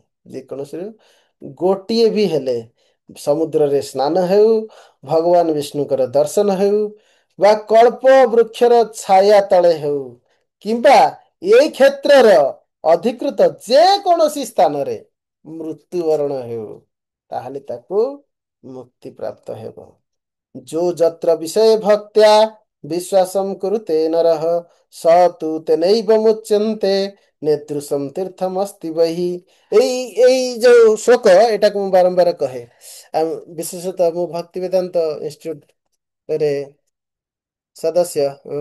ଆମର ଲକ୍ଷ୍ୟ ଯେ ସମସ୍ତ ଧର୍ମ ମଧ୍ୟରେ ସମନ୍ୱୟ ଆଣିବା ଏବଂ ଶ୍ରୀକ୍ଷେତ୍ର ସମସ୍ତ ସମନ୍ୱୟର କ୍ଷେତ୍ର। ପ୍ରତ୍ୟେକ ଧର୍ମର ବ୍ୟକ୍ତି ଯେ ଭଗବାନ ଜଗନ୍ନାଥଙ୍କୁ ଈଶ୍ୱର ରୂପେ ବିଶ୍ୱାସ କରେ, ଭଗବାନ ଈଶ୍ୱରଙ୍କୁ କେହି ନିରାକାର ଭାବୁ, କେହି ସାକାର ଭାବୁ, କେହି ବୁଦ୍ଧ ଭାବୁ, କି କେହି କୃଷ୍ଣ ଭାବୁ, କେହି ଶିବ ଭାବୁ, କିଏ ଶକ୍ତି ଭାବୁ, କି କିଏ ବ୍ରହ୍ମା ଭାବୁ, ଯେ ଯେକୌଣସି ଭାବନା ନାହିଁ, ଭଗବାନଙ୍କୁ ଈଶ୍ୱର ଜ୍ଞାନରେ ସାଧନା ଭକ୍ତି ଏବଂ ଏଇ କ୍ଷେତ୍ରରେ ବାସ କରେ, ବିଶ୍ୱାସର ସହିତ ପୂଜା କରେ, ସେ ନିଶ୍ଚିତ ଭାବରେ ମୁକ୍ତି ଲାଭ କରିବ। ଏ ଶ୍ରୀକ୍ଷେତ୍ର ହେଉଛି ସମନ୍ୱୟର କ୍ଷେତ୍ର। ସମନ୍ୱୟ ବିଷୟରେ ଭଗବାନ ଚୈତନ୍ୟ ମହାପ୍ରଭୁ ମଧ୍ୟ କହିଯାଇଛନ୍ତି ଯେ ସଂସାରରେ ନିରାସକ୍ତ ବା ବୈରାଗୀ, ସେମାନେ ବୈରାଗ୍ୟ ଆଚରଣ କରନ୍ତୁ, ବା କୃଷ୍ଣର ସଂସାର କର ଛାଡ଼ି ଅନାଚାର। ଜୀବେ ଦୟା କୃଷ୍ଣ ନାମ। କୃଷ୍ଣ ନାମ ଅର୍ଥାତ୍ କୃଷ୍ଣଙ୍କ ପ୍ରତି ଭକ୍ତି, ସମର୍ପଣ, ସେବା ବା ନବଦା ଭକ୍ତି, ଏସବୁ କୃଷ୍ଣ ନାମ ଅନ୍ତର୍ଗତ। ଜୀବ ପ୍ରତି ଦୟା ସ୍ୱଭାବ ଅର୍ଥାତ୍ ମନ ମଧ୍ୟରେ ବିନୟତା ଭାବ, ଅନ୍ୟ ପ୍ରତି ଦୟା ଭାବ, ଅନ୍ୟକୁ କଷ୍ଟ ନ ଦେବା, ଅନ୍ୟର କଲ୍ୟାଣ କାମନା କରିବା, ବସୁଧୈବ କୁଟୁମ୍ବକମ୍ ଚିନ୍ତାଧାରାରେ ଆସିବା, ଏ ଯୋଉ ସନାତନ ଧର୍ମ, ତାହାର ହିଁ ମୁଖ୍ୟ ବିଚାର। ସନାତନ ଧର୍ମ ହିଁ ସମନ୍ୱୟ ଧର୍ମ। ସନାତନ ଧର୍ମ ଏକ ନିର୍ଦ୍ଦିଷ୍ଟ ଧର୍ମ ନୁହଁ। ସନାତନ ଧର୍ମ ମଧ୍ୟରୁ ଅନ୍ୟ ସମସ୍ତ ଧର୍ମ ଆସିଅଛି। ତେଣୁକରି ସନାତନ ହେଉଛି ମୂଳ, ଯାହାର ମଧ୍ୟରୁ ସମସ୍ତେ ବିଭିନ୍ନ ବିଭିନ୍ନ ଅଙ୍ଗ ନେଇ ଭିନ୍ନ ଭିନ୍ନ ଏକ ଅଙ୍ଗକୁ ଉପଯୁକ୍ତ ଭାବରେ ବା ବିଭିନ୍ନ ପ୍ରକାର ବିକାର ଭାବରେ ଆବଶ୍ୟକତା ଅନୁଯାୟୀ ସେଇ ବ୍ୟକ୍ତି ବିଶେଷ ବା ସେଇ ଲୋକ ବିଶେଷ ବା ସେଇ ଗୋଷ୍ଠୀ ସମୂହ ବିଶେଷଙ୍କର ବିଚାରଧାରା ଅନୁଯାୟୀ ଏକ ଧର୍ମର ପ୍ରତିପାଦନ କରିଥାନ୍ତି। କିନ୍ତୁ ଆମେ ଯଦି ପୁନରାୟ ସେ ସମନ୍ୱୟକୁ ଫେରିଯିବା, ତାହେଲେ କୃଷ୍ଣ ନାମ ଜୀବେ ଦୟା ସର୍ବଧର୍ମ ସାର। କୃଷ୍ଣ ନାମ, କୃଷ୍ଣକୁ ବ୍ୟକ୍ତି ଭାବି ବ୍ୟକ୍ତିଗତ ଭାବରେ ଯେଉଁମାନେ ଉପାସନା କରନ୍ତି, ସେମାନେ ହେଲେ ସାକାରବାଦୀ। ଭଗବାନଙ୍କୁ ଯେଉଁମାନେ ନିରାକାର ଭାବରେ ଉପାସନା କରନ୍ତି, ସେମାନେ ହେଲେ ନିରାକାରବାଦୀ। ତେଣୁକରି ଈଶ୍ୱର ଶବ୍ଦ ଯେଉଁମାନେ ବ୍ୟବହାର କରନ୍ତି, ସେମାନେ ନାମ କିଛି ବି ନେଇପାରନ୍ତି ଯେ ଏ ଈଶ୍ୱର। ଯେତେବେଳେ ଈଶ୍ୱରଙ୍କର ଚରିତ୍ର ବା ଈଶ୍ୱରଙ୍କର ଗୁଣ, ଈଶ୍ୱରଙ୍କର ରୂପ ଏସବୁ ବିଚାରକୁ ଆସେ, କେହି ରୂପ ସ୍ୱୀକାର କରନ୍ତି, କେହି ନିରାକାର କରନ୍ତି। କିନ୍ତୁ ଗୁଣ, କେହି ବିଭିନ୍ନ ଗୁଣର ବ୍ୟାଖ୍ୟା କରନ୍ତି ପୂର୍ଣ୍ଣତା ଭାବରେ, କେହି କିଛି ନିର୍ଦ୍ଦିଷ୍ଟ ଗୁଣର ବ୍ୟାଖ୍ୟା କରନ୍ତି, କିଛି ଅନ୍ୟ ଗୁଣର ବିଚାର କରନ୍ତି ନାହିଁ। ଏସବୁ ତାରତମ୍ୟ ଆସିପାରେ, କିନ୍ତୁ ଯେହେତୁ ସେ ଈଶ୍ୱର ସମ୍ବନ୍ଧୀୟ ବିଚାରଧାରାରେ ଆବଦ୍ଧ, ତାହା ହିଁ ସମନ୍ୱୟତା। ଏଇ ସମନ୍ୱୟତା ଆଣିବା ଶ୍ରୀକ୍ଷେତ୍ରରେ ଭଗବାନ ଜଗନ୍ନାଥ ଏବଂ ମାତା ଲକ୍ଷ୍ମୀ ଏଇ ସମନ୍ୱୟତାକୁ ପ୍ରାଧାନ୍ୟ ଦେଇଛନ୍ତି। ନିଜେ ମାତା ହିଁ ଲକ୍ଷ୍ମୀ ଏଇ କଥା କହୁଛନ୍ତି ଯେ ଯେହୁ ବିଷୟରେ ଭକ୍ତି କରେ ଏବଂ ବିଶ୍ୱାସ ଉତ୍ପନ୍ନ କରିଥାଏ ସେ ସେଇଥିରେ ମୁକ୍ତି ଲାଭ କରିପାରିବ। ଏହି ଶ୍ରୀକ୍ଷେତ୍ର ମଧ୍ୟରେ ଯେ ବ୍ୟକ୍ତି ଯେକୌଣସି ବିଷୟରେ ଭକ୍ତିର ସହିତ ବିଶ୍ୱାସ କରେ ଏବଂ ସେଇ ସାଧନା ମାଧ୍ୟମରେ ସେ ମୁକ୍ତି ଲାଭ କରିପାରିବ। ଏତତ୍ ଉକ୍ତ୍ୟା ଅନ୍ୟ ତୀର୍ଥେଷୁ ବିଦଧାତିରୁଚିନ୍ତବଃ ନ୍यूनं समाय विष्णुर्वञ्चितलोभलालसः उपदेशेन बहुना न प्रयोजनमस्ति ते प्रत्यक्ष हि अनुभूत अयं करोट विष्णुरूपधृ। ଅତଏବ ଏ ପ୍ରକାର ତୀର୍ଥ ଆଉ କେଉଁଠାରେ ହେଲେ ମଧ୍ୟ ନାହିଁ। ଯେଉଁ ବ୍ୟକ୍ତି ଉକ୍ତ ତୀର୍ଥକୁ ପରିତ୍ୟାଗ କରି ଲୋଭ ଲାଳସାରେ ତୀର୍ଥାନ୍ତର ଅଭିଳାଷ କରେ ସେ ନିଶ୍ଚୟ ବିଷ୍ଣୁମୟ ଦ୍ୱାରା ମୁକ୍ତି ଲାଭରୁ ବଞ୍ଚିତ ହୁଏ, ଅର୍ଥାତ ମୁକ୍ତି ଲାଭ ପାଇପାରିବନି। ତୁମ୍ଭ ପ୍ରତି ଅଧିକ ଉପଦେଶ ଦେବାର କିଛି ପ୍ରୟୋଜନ ନାହିଁ, କାରଣ ପ୍ରତ୍ୟକ୍ଷ ଭାବରେ ତୁମେ ଦେଖିଲ ଯେ କିପରି ଏକ କାଉ ବିଷ୍ଣୁ ରୂପ ଧାରଣ କରି ମୁକ୍ତି ଲାଭ କରିପାରୁଛି। ଅନ୍ତର୍ବେଦୀ ରକ୍ଷଣାର୍ଥଂ ଶକ୍ତୟୋ ଅଷ୍ଟୌ ପ୍ରକଳ୍ପିତାଃ ଉଗ୍ରେଣ ତପସ୍ୟା ପୂର୍ବଂ ଅହଂ ରୁଦ୍ରେଣ ଭାବିତା ପତ୍ନ୍ୟರ್ಥଂ ସା ମୟା ସୃଷ୍ଟା ଗୌରୀ ତସ୍ୟାତ୍ ଭାବିନି ସର୍ବସୌନ୍ଦର୍ଯ୍ୟ ବସତିର୍ବପୁଷୋ ମେ ବିନିର୍ଗତା। ଅନ୍ତର୍ଦେବୀ ରକ୍ଷା ନିମନ୍ତେ ମୁଁ 8 ଗୋଟି ଶକ୍ତିର କଳ୍ପନା କରିଥିଲି। ପରେ ପତ୍ନୀ ନିମିତ୍ତ ମହାଦେବଙ୍କ ଦ୍ୱାରା ଯେତେବେଳେ ଉଗ୍ର ତପସ୍ୟା କରି ସେ ମୋର ଉପାସନା କରିଥିଲେ ମୁଁ ମୋ ନିଜ ଶରୀରର ସର୍ବ ସୌନ୍ଦର୍ଯ୍ୟଶାଳିନୀ ଗୌରୀ ଦେବୀଙ୍କୁ ତାହାଙ୍କ ପତ୍ନୀ ରୂପରେ ସର୍ଜନା କରି ତାଙ୍କୁ ପ୍ରଦାନ କରିଥିଲି। କିଏ କହୁଛନ୍ତି? ମାତା ଲକ୍ଷ୍ମୀ କହୁଛନ୍ତି। ତଦା ଦିଷ୍ଟା ମୟା ଭଦ୍ରେ ବଚନಂ ମେ ପ୍ରିୟಂ କୁରୁ ଅନ୍ତର୍ବେଦୀଂ ରକ୍ଷ ମମ ପରିତସ୍ତଂ ସ୍ୱମୂର୍ତ୍ତିଭି। ତାହାପରେ ମାତା ଗୌରୀଙ୍କୁ ମାତା ଲକ୍ଷ୍ମୀ ଆଦେଶ କରିଥିଲେ, ହେ ଭଦ୍ରେ ମୋ ବାକ୍ୟକୁ ଅନୁମୋଦନ ପୂର୍ବକ ତୁମ୍ଭର ମୂର୍ତ୍ତି ସମୂହ ଦ୍ୱାରା ଏ ଅନ୍ତର୍ବେଦୀର ଚତୁର୍ଦ୍ଦିଗ ରକ୍ଷା କର। सा तु तिष्ठति मत्प्रीतै अष्टदा दिक्षु संस्थिता मंगला बटमूले तु पश्चिमे विमला तथा शंखस्य पृष्ठभागे तु संस्थिता सर्वमंगला अर्धासिनी तथा लंबा कुबेर दिशि संस्थिता कालरात्रि दक्षिणस्यां पूर्वस्यां तु मरीचिका कालरात्र्यास्तथा पश्चात चंडरूपा व्यवस्थिता। एपरि 8ଟି ଶକ୍ତି ଅଷ୍ଟ ଦିଗରେ ଅବସ୍ଥାପିତ ହୋଇ ଗୌରୀଙ୍କର 8 ପ୍ରକାର ଶକ୍ତି ଅନ୍ତର୍ବେଦୀର ସୁରକ୍ଷା କରୁଛନ୍ତି। ଏହା ସ୍କନ୍ଦ ପୁରାଣ 4th ଅଧ୍ୟାୟ 48 ନମ୍ବର ଶ୍ଲୋକ ଶ୍ରୀକ୍ଷେତ୍ର ପୁରୁଷୋତ୍ତମ କ୍ଷେତ୍ର ମହାତ୍ମ୍ୟ, ଯାହାକି ବିଷ୍ଣୁ ଖଣ୍ଡରେ ଅଛି। ସେଇ ଗୌରୀ ମୋ ପ୍ରୀତି ନିମିତ୍ତ 8 ପ୍ରକାର ମୂର୍ତ୍ତି ଧାରଣ କରି ଅଷ୍ଟ ଦିଗରେ ସଂସ୍ଥିତ ହୋଇଛନ୍ତି, ଯଥା ବଟମୂଳ କୋଉଠି? ଅଗ୍ନିକୋଣରେ ମଙ୍ଗଳା, ପଶ୍ଚିମରେ ବିମଳା, ଶଙ୍ଖର ପୃଷ୍ଠଭାଗ ବା ବାୟୁ କୋଣରେ ସର୍ବମଙ୍ଗଳା, ଉତ୍ତର ଦିଗରେ ଅର୍ଦ୍ଧାସିନୀ, ଈଶାନ୍ୟ କୋଣରେ ଆଲମ୍ବା, ଦକ୍ଷିଣରେ କାଳରାତ୍ରି, ପୂର୍ବ ଦିଗରେ ମରୀଚିକା ଏବଂ ନୈಋତ କୋଣରେ ଚଣ୍ଡରୂପା ନାମକ ଶକ୍ତି ରହିଛନ୍ତି। ଏତାଭିରୁଗ୍ର ରୂପାଭିଃ ଶକ୍ତିଭିଃ ପରିରକ୍ଷିତଂ ଅଳ୍ପ ପୁଣ୍ୟସ୍ୟ ପୁଂସୋ ହି ସ୍ଥାନମେତଂ ସୁଦୁର୍ଲଭମ୍। ଏହି ଭୀଷଣ ରୂପା ଅଷ୍ଟଶକ୍ତି ଦ୍ୱାରା ଅନ୍ତର୍ବେଦୀ ସର୍ବତ ଭାବରେ ସୁରକ୍ଷିତା ହୋଇଅଛି। ଅଳ୍ପ ପୁଣ୍ୟ ବ୍ୟକ୍ତିମାନଙ୍କ ପକ୍ଷରେ ଏହି ସ୍ଥାନଟି ଅତ୍ୟନ୍ତ ଦୁର୍ଲଭ। ଯେଉଁମାନଙ୍କର ପୁଣ୍ୟ କମ ସେମାନେ ଏହି ସ୍ଥାନକୁ ଆସିପାରନ୍ତି ନାହିଁ। ଏତାସାମ୍ ଅଷ୍ଟଶକ୍ତିନାଂ ଦର୍ଶନାଦ୍ କୀର୍ତ୍ତନାତ୍ ତଥା ନଶ୍ୟନ୍ତି ସର୍ବ ପାପାନି ହୟମେଧ ଫଳମ୍ ଲଭେତ୍। ଏହି ଅଷ୍ଟଶକ୍ତିଙ୍କର ଦର୍ଶନ ଓ କୀର୍ତ୍ତନ କଲେ ସମସ୍ତ ପାପ କ୍ଷୟ ହୁଏ ଏବଂ ଅଶ୍ୱମେଧ ଯଜ୍ଞର ଫଳ ଲାଭ ହୁଏ।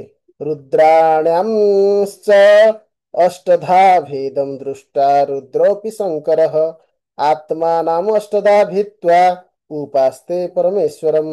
ଭଗବାନ ଶଙ୍କର ରୁଦ୍ରାଣୀଙ୍କର 8 ପ୍ରକାର ଭେଦ ଦର୍ଶନ କରି ନିଜେ ରୁଦ୍ର ରୂପରେ ଆତ୍ମାକୁ 8 ପ୍ରକାର ଭେଦ କରି ପରମେଶ୍ୱରଙ୍କ ଉପାସନା କରିଥିଲେ। ଆରାଧ୍ୟ ତପସାମ୍ ବିଷ୍ଣୁ ପ୍ରାର୍ଥୟେଦ୍ ବରମୁତ୍ତମମ୍ ଯତ୍ର ତ୍ୱମ୍ ଦେବଂ ତତ୍ରାହଂ ବସାମି ଯଥା ସୁଖମ୍। ସେ ବିଷ୍ଣୁଙ୍କୁ ତପସ୍ୟା ଦ୍ୱାରା ଆରାଧନ କରି ଏହି ବର ପ୍ରାର୍ଥନା କରି କହିଲେ, ହେ ଦେବ ଆପଣ ଯେଉଁ ସ୍ଥାନରେ ବାସ କରିବେ ମୁଁ ମଧ୍ୟ ସେହି ସ୍ଥାନରେ ସୁଖର ସହିତ ବାସ କରିବି। ତାମ୍ ଅମୃତ କମଳାକାନ୍ତ ନାନ୍ୟ ନିବୃତ୍ତି କାରଣମ୍ अंतर्जामिन प्रभु में त्वं ताम बीन विग्रह कुतः मूढ़ास्तु त्वां न जानन्ति रुष्यन्ति विषये अशुचौ निर्मलांबर संकाशम त्वामहं शरणं गतः। हे कमलाकांत, ଆପଣଙ୍କ ବ୍ୟତୀତ କେହି ହେଲେ ମୁକ୍ତିର କାରଣ ନୁହନ୍ତି। हे प्रभु, ତୁମେ ମୋର ଅନ୍ତର୍ଯାମୀ। ତୁମ୍ଭ ବିନା ମୋର ବା ବିଗ୍ରହ ଶରୀର କିପରି ସୃଷ୍ଟି ହେବ? ତୁମ୍ଭକୁ ଜାଣି ନ ପାରି ଅଶୁଚି ବିଷୟ ଭୋଗରେ ଲିପ୍ତ ରହି ମୂଢ ବ୍ୟକ୍ତିମାନେ ହର୍ଷ ପ୍ରକାଶ କରିଥାନ୍ତି। ହେ ନିର୍ମଳ ଗଗନ ସନ୍ନିଭ ଦେବ, ମୁଁ ତୁମ୍ଭର ଶରଣାପନ୍ନ ହେଲି। ଏହା କହି ଶିବଜୀ ଭଗବାନଙ୍କର ଶରଣାପନ୍ନ ହୋଇ ଅଷ୍ଟ ରୂପରେ ଭଗବାନଙ୍କର ଅନ୍ତର୍ବେଦୀ ଶ୍ରୀକ୍ଷେତ୍ର ଧାମର ସୁରକ୍ଷା କରୁଛନ୍ତି। जैमिनुवाच भगवन् अपि तं रुद्रं क्षेत्रस्वामितया विभुः स्थापयामास परितः स्वयं मध्ये व्यवस्थितः। जैमिनी कहले, धामेश्वर भगवान से अष्ट प्रकार शक्तिरे विभक्त होई रुद्रଙ୍କର କ୍ଷେତ୍ରର ସବୁ ଦିଗରେ ସ୍ଥାପନ କରି ସ୍ୱୟଂ ମଧ୍ୟ ଭାଗରେ ଅବସ୍ଥିତ ହେଲେ। କପାଳମୋଚନମ୍ ନାମ କ୍ଷେତ୍ରପାଳଂ ଜମେଶ୍ୱରମ୍ ମାର୍କଣ୍ଡେୟଂ ତଥେଶାନଂ ବିଶ୍ବେଶଂ ନୀଳକଣ୍ଠମ୍ वटमूले वटेशं च लिङ्गान्यष्टौ महेशितुः तानि दृष्ट्वा तथा सृष्ट्वा पूजयित्वा विमुच्यते। कपालमोचन, क्षेत्रपाल, जमेश्वर, मार्कंडेश्वर, ईशानेश्वर, विश्वेश्वर, नीलकंठ, बटमूଳରେ बटेश्वर, ଏହିପରି ଶ୍ରୀ ମହାଦେବଙ୍କର ଏହି ଅଷ୍ଟଲିଙ୍ଗ ଦର୍ଶନ, ସ୍ପର୍ଶନ ଏବଂ ପୂଜନ କଲେ ସମସ୍ତେ ମୁକ୍ତି ଲାଭ କରନ୍ତି। ଅତ୍ର କ୍ଷେତ୍ରେ ମୃତା ଯେ च न तेषां त्वं प्रभुर्जमः ଯଦର୍ଥମାମ୍ ଆଗତସ୍ତ୍ୱଂ ହି ତଦନ୍ୟତ୍ର ପ୍ରସାଦୟ। ଅତଏବ ହେ ଯମରାଜ, ଏ କ୍ଷେତ୍ରରେ ମୃତ ବ୍ୟକ୍ତି ମାନଙ୍କର ତୁମେ ପ୍ରଭୁ ହୋଇନପାର, କିନ୍ତୁ ଯେ ନିମିତ୍ତ ଆଗମନ କରିଛ ତାହା ଅନ୍ୟ ସମସ୍ତ କ୍ଷେତ୍ରରେ କାର୍ଯ୍ୟକାରୀ କରିପାରିବ। ଉପଦେଶ୍ୟ ଜମାୟଥମ୍ ଶ୍ରୀରୁବାଚ ପିତାମହମ୍ ଭଗବାନାଭିପଦ୍ମଜୋନେ ଅବଧାରୟ। ଲକ୍ଷ୍ମୀ ଦେବୀ ଯମଙ୍କୁ ଏହି ପ୍ରକାର ଉପଦେଶ ପ୍ରଦାନ କରି ପିତାମହ ବ୍ରହ୍ମା କହିଲେ, ହେ ବ୍ରହ୍ମା, ଆପଣ ଅବଧାରଣ କରନ୍ତୁ। ଆପଣ ଭଗବାନଙ୍କ ନାଭି ପଦ୍ମରୁ ଜନ୍ମ ହୋଇଛନ୍ତି। ତଥାପି ଅସौ ଜଗନ୍ନାଥ ଭକ୍ତାୟାମ୍ ଆତ୍ମସମର୍ପକଃ ଜମେନ ତୋଷିତ ଭକ୍ତ୍ୟା ପ୍ରପନ୍ନାର୍ତି ହର ପ୍ରଭୁ। ଏହିପରି ଶ୍ରୀ ଜଗନ୍ନାଥ ମହାପ୍ରଭୁ ଭକ୍ତମାନଙ୍କ ପାଇଁ ନିଜକୁ ମଧ୍ୟ ଅର୍ପଣ କରିଦିଅନ୍ତି। ଶରଣାଗତ ଭକ୍ତମାନଙ୍କର କ୍ଲେଶହାରୀ ପ୍ରଭୁ ଯମଙ୍କର ଭକ୍ତି ଭାବରେ ସନ୍ତୁଷ୍ଟ ହେଲେ। ସୁଦର୍ଶନେନ ଚକ୍ରେଣ ମାୟାಂ च व्यवधास्यति अत्याजो अस्मिन् क्षेत्रवरे स्वर्णबालुकया वृते तं जमं वञ्चयित्वा तुं प्रस्थापयसो मालयम् साधुमत्या ततः प्राह ब्रह्माणं पुरतः स्थितम्। श्रीरुवाच इन्द्रद्युम्न नाम राजा जुगे सत्य भविष्यति वैष्णवं सर्वज जज्ञानां हर्ता शास्त्रकोविदः। ଏହିପରି ସେହି ଯମକୁ ବୁଝାଇ ସୁଝାଇ ନିଜପୁରକୁ ପଠାଇ ସ୍ୱର୍ଣ୍ଣବାଲୁକ ଦ୍ୱାରା ଆବୃତ ଏହି କ୍ଷେତ୍ରରାଜ ଶ୍ରୀକ୍ଷେତ୍ରରେ ନିଜ ଦ୍ୱାରା ସୁଦର୍ଶନ ଚକ୍ର ଦ୍ୱାରା ମାୟାକୁ ଦୂରେଇ ରଖିବେ, ଯେଉଁ କ୍ଷେତ୍ର କି ତାଙ୍କ ଦ୍ୱାରା କେବେ ବି ପରିତ୍ୟାଗ ନୁହଁ। ଏହି କଥାକୁ ଯଥାର୍ଥ ମନେକରି ଶ୍ରୀ ଲକ୍ଷ୍ମୀ ଦେବୀ ସମ୍ମୁଖସ୍ଥ ବ୍ରହ୍ମାଙ୍କୁ କହିଲେ, ସତ୍ୟ ଯୁଗରେ ବିଷ୍ଣୁପରାୟଣ ସମସ୍ତ ଯଜ୍ଞର ଆହର୍ତ୍ତା ଏବଂ ସମସ୍ତ ଶାସ୍ତ୍ର ତତ୍ତ୍ୱବିତ୍ ଇନ୍ଦ୍ରଦ୍ୟୁମ୍ନ ନାମକ ଏକ ରାଜା ଜନ୍ମଗ୍ରହଣ କରିବେ। ଯମଙ୍କୁ ବୁଝି ସାରିଲା ପରେ ବ୍ରହ୍ମାଙ୍କୁ ମାତା ଲକ୍ଷ୍ମୀ କହୁଛନ୍ତି ଯେ ଭବିଷ୍ୟତରେ ଯେଉଁ ଆସୁଛି ସତ୍ୟଯୁଗ, ସେ ସମୟରେ ବିଷ୍ଣୁ ପରାୟଣ ଯେଉଁ ରାଜା ତାଙ୍କ ନାମ ଇନ୍ଦ୍ରଦ୍ୟୁମ୍ନ ସେ ଜନ୍ମଗ୍ରହଣ କରିବେ।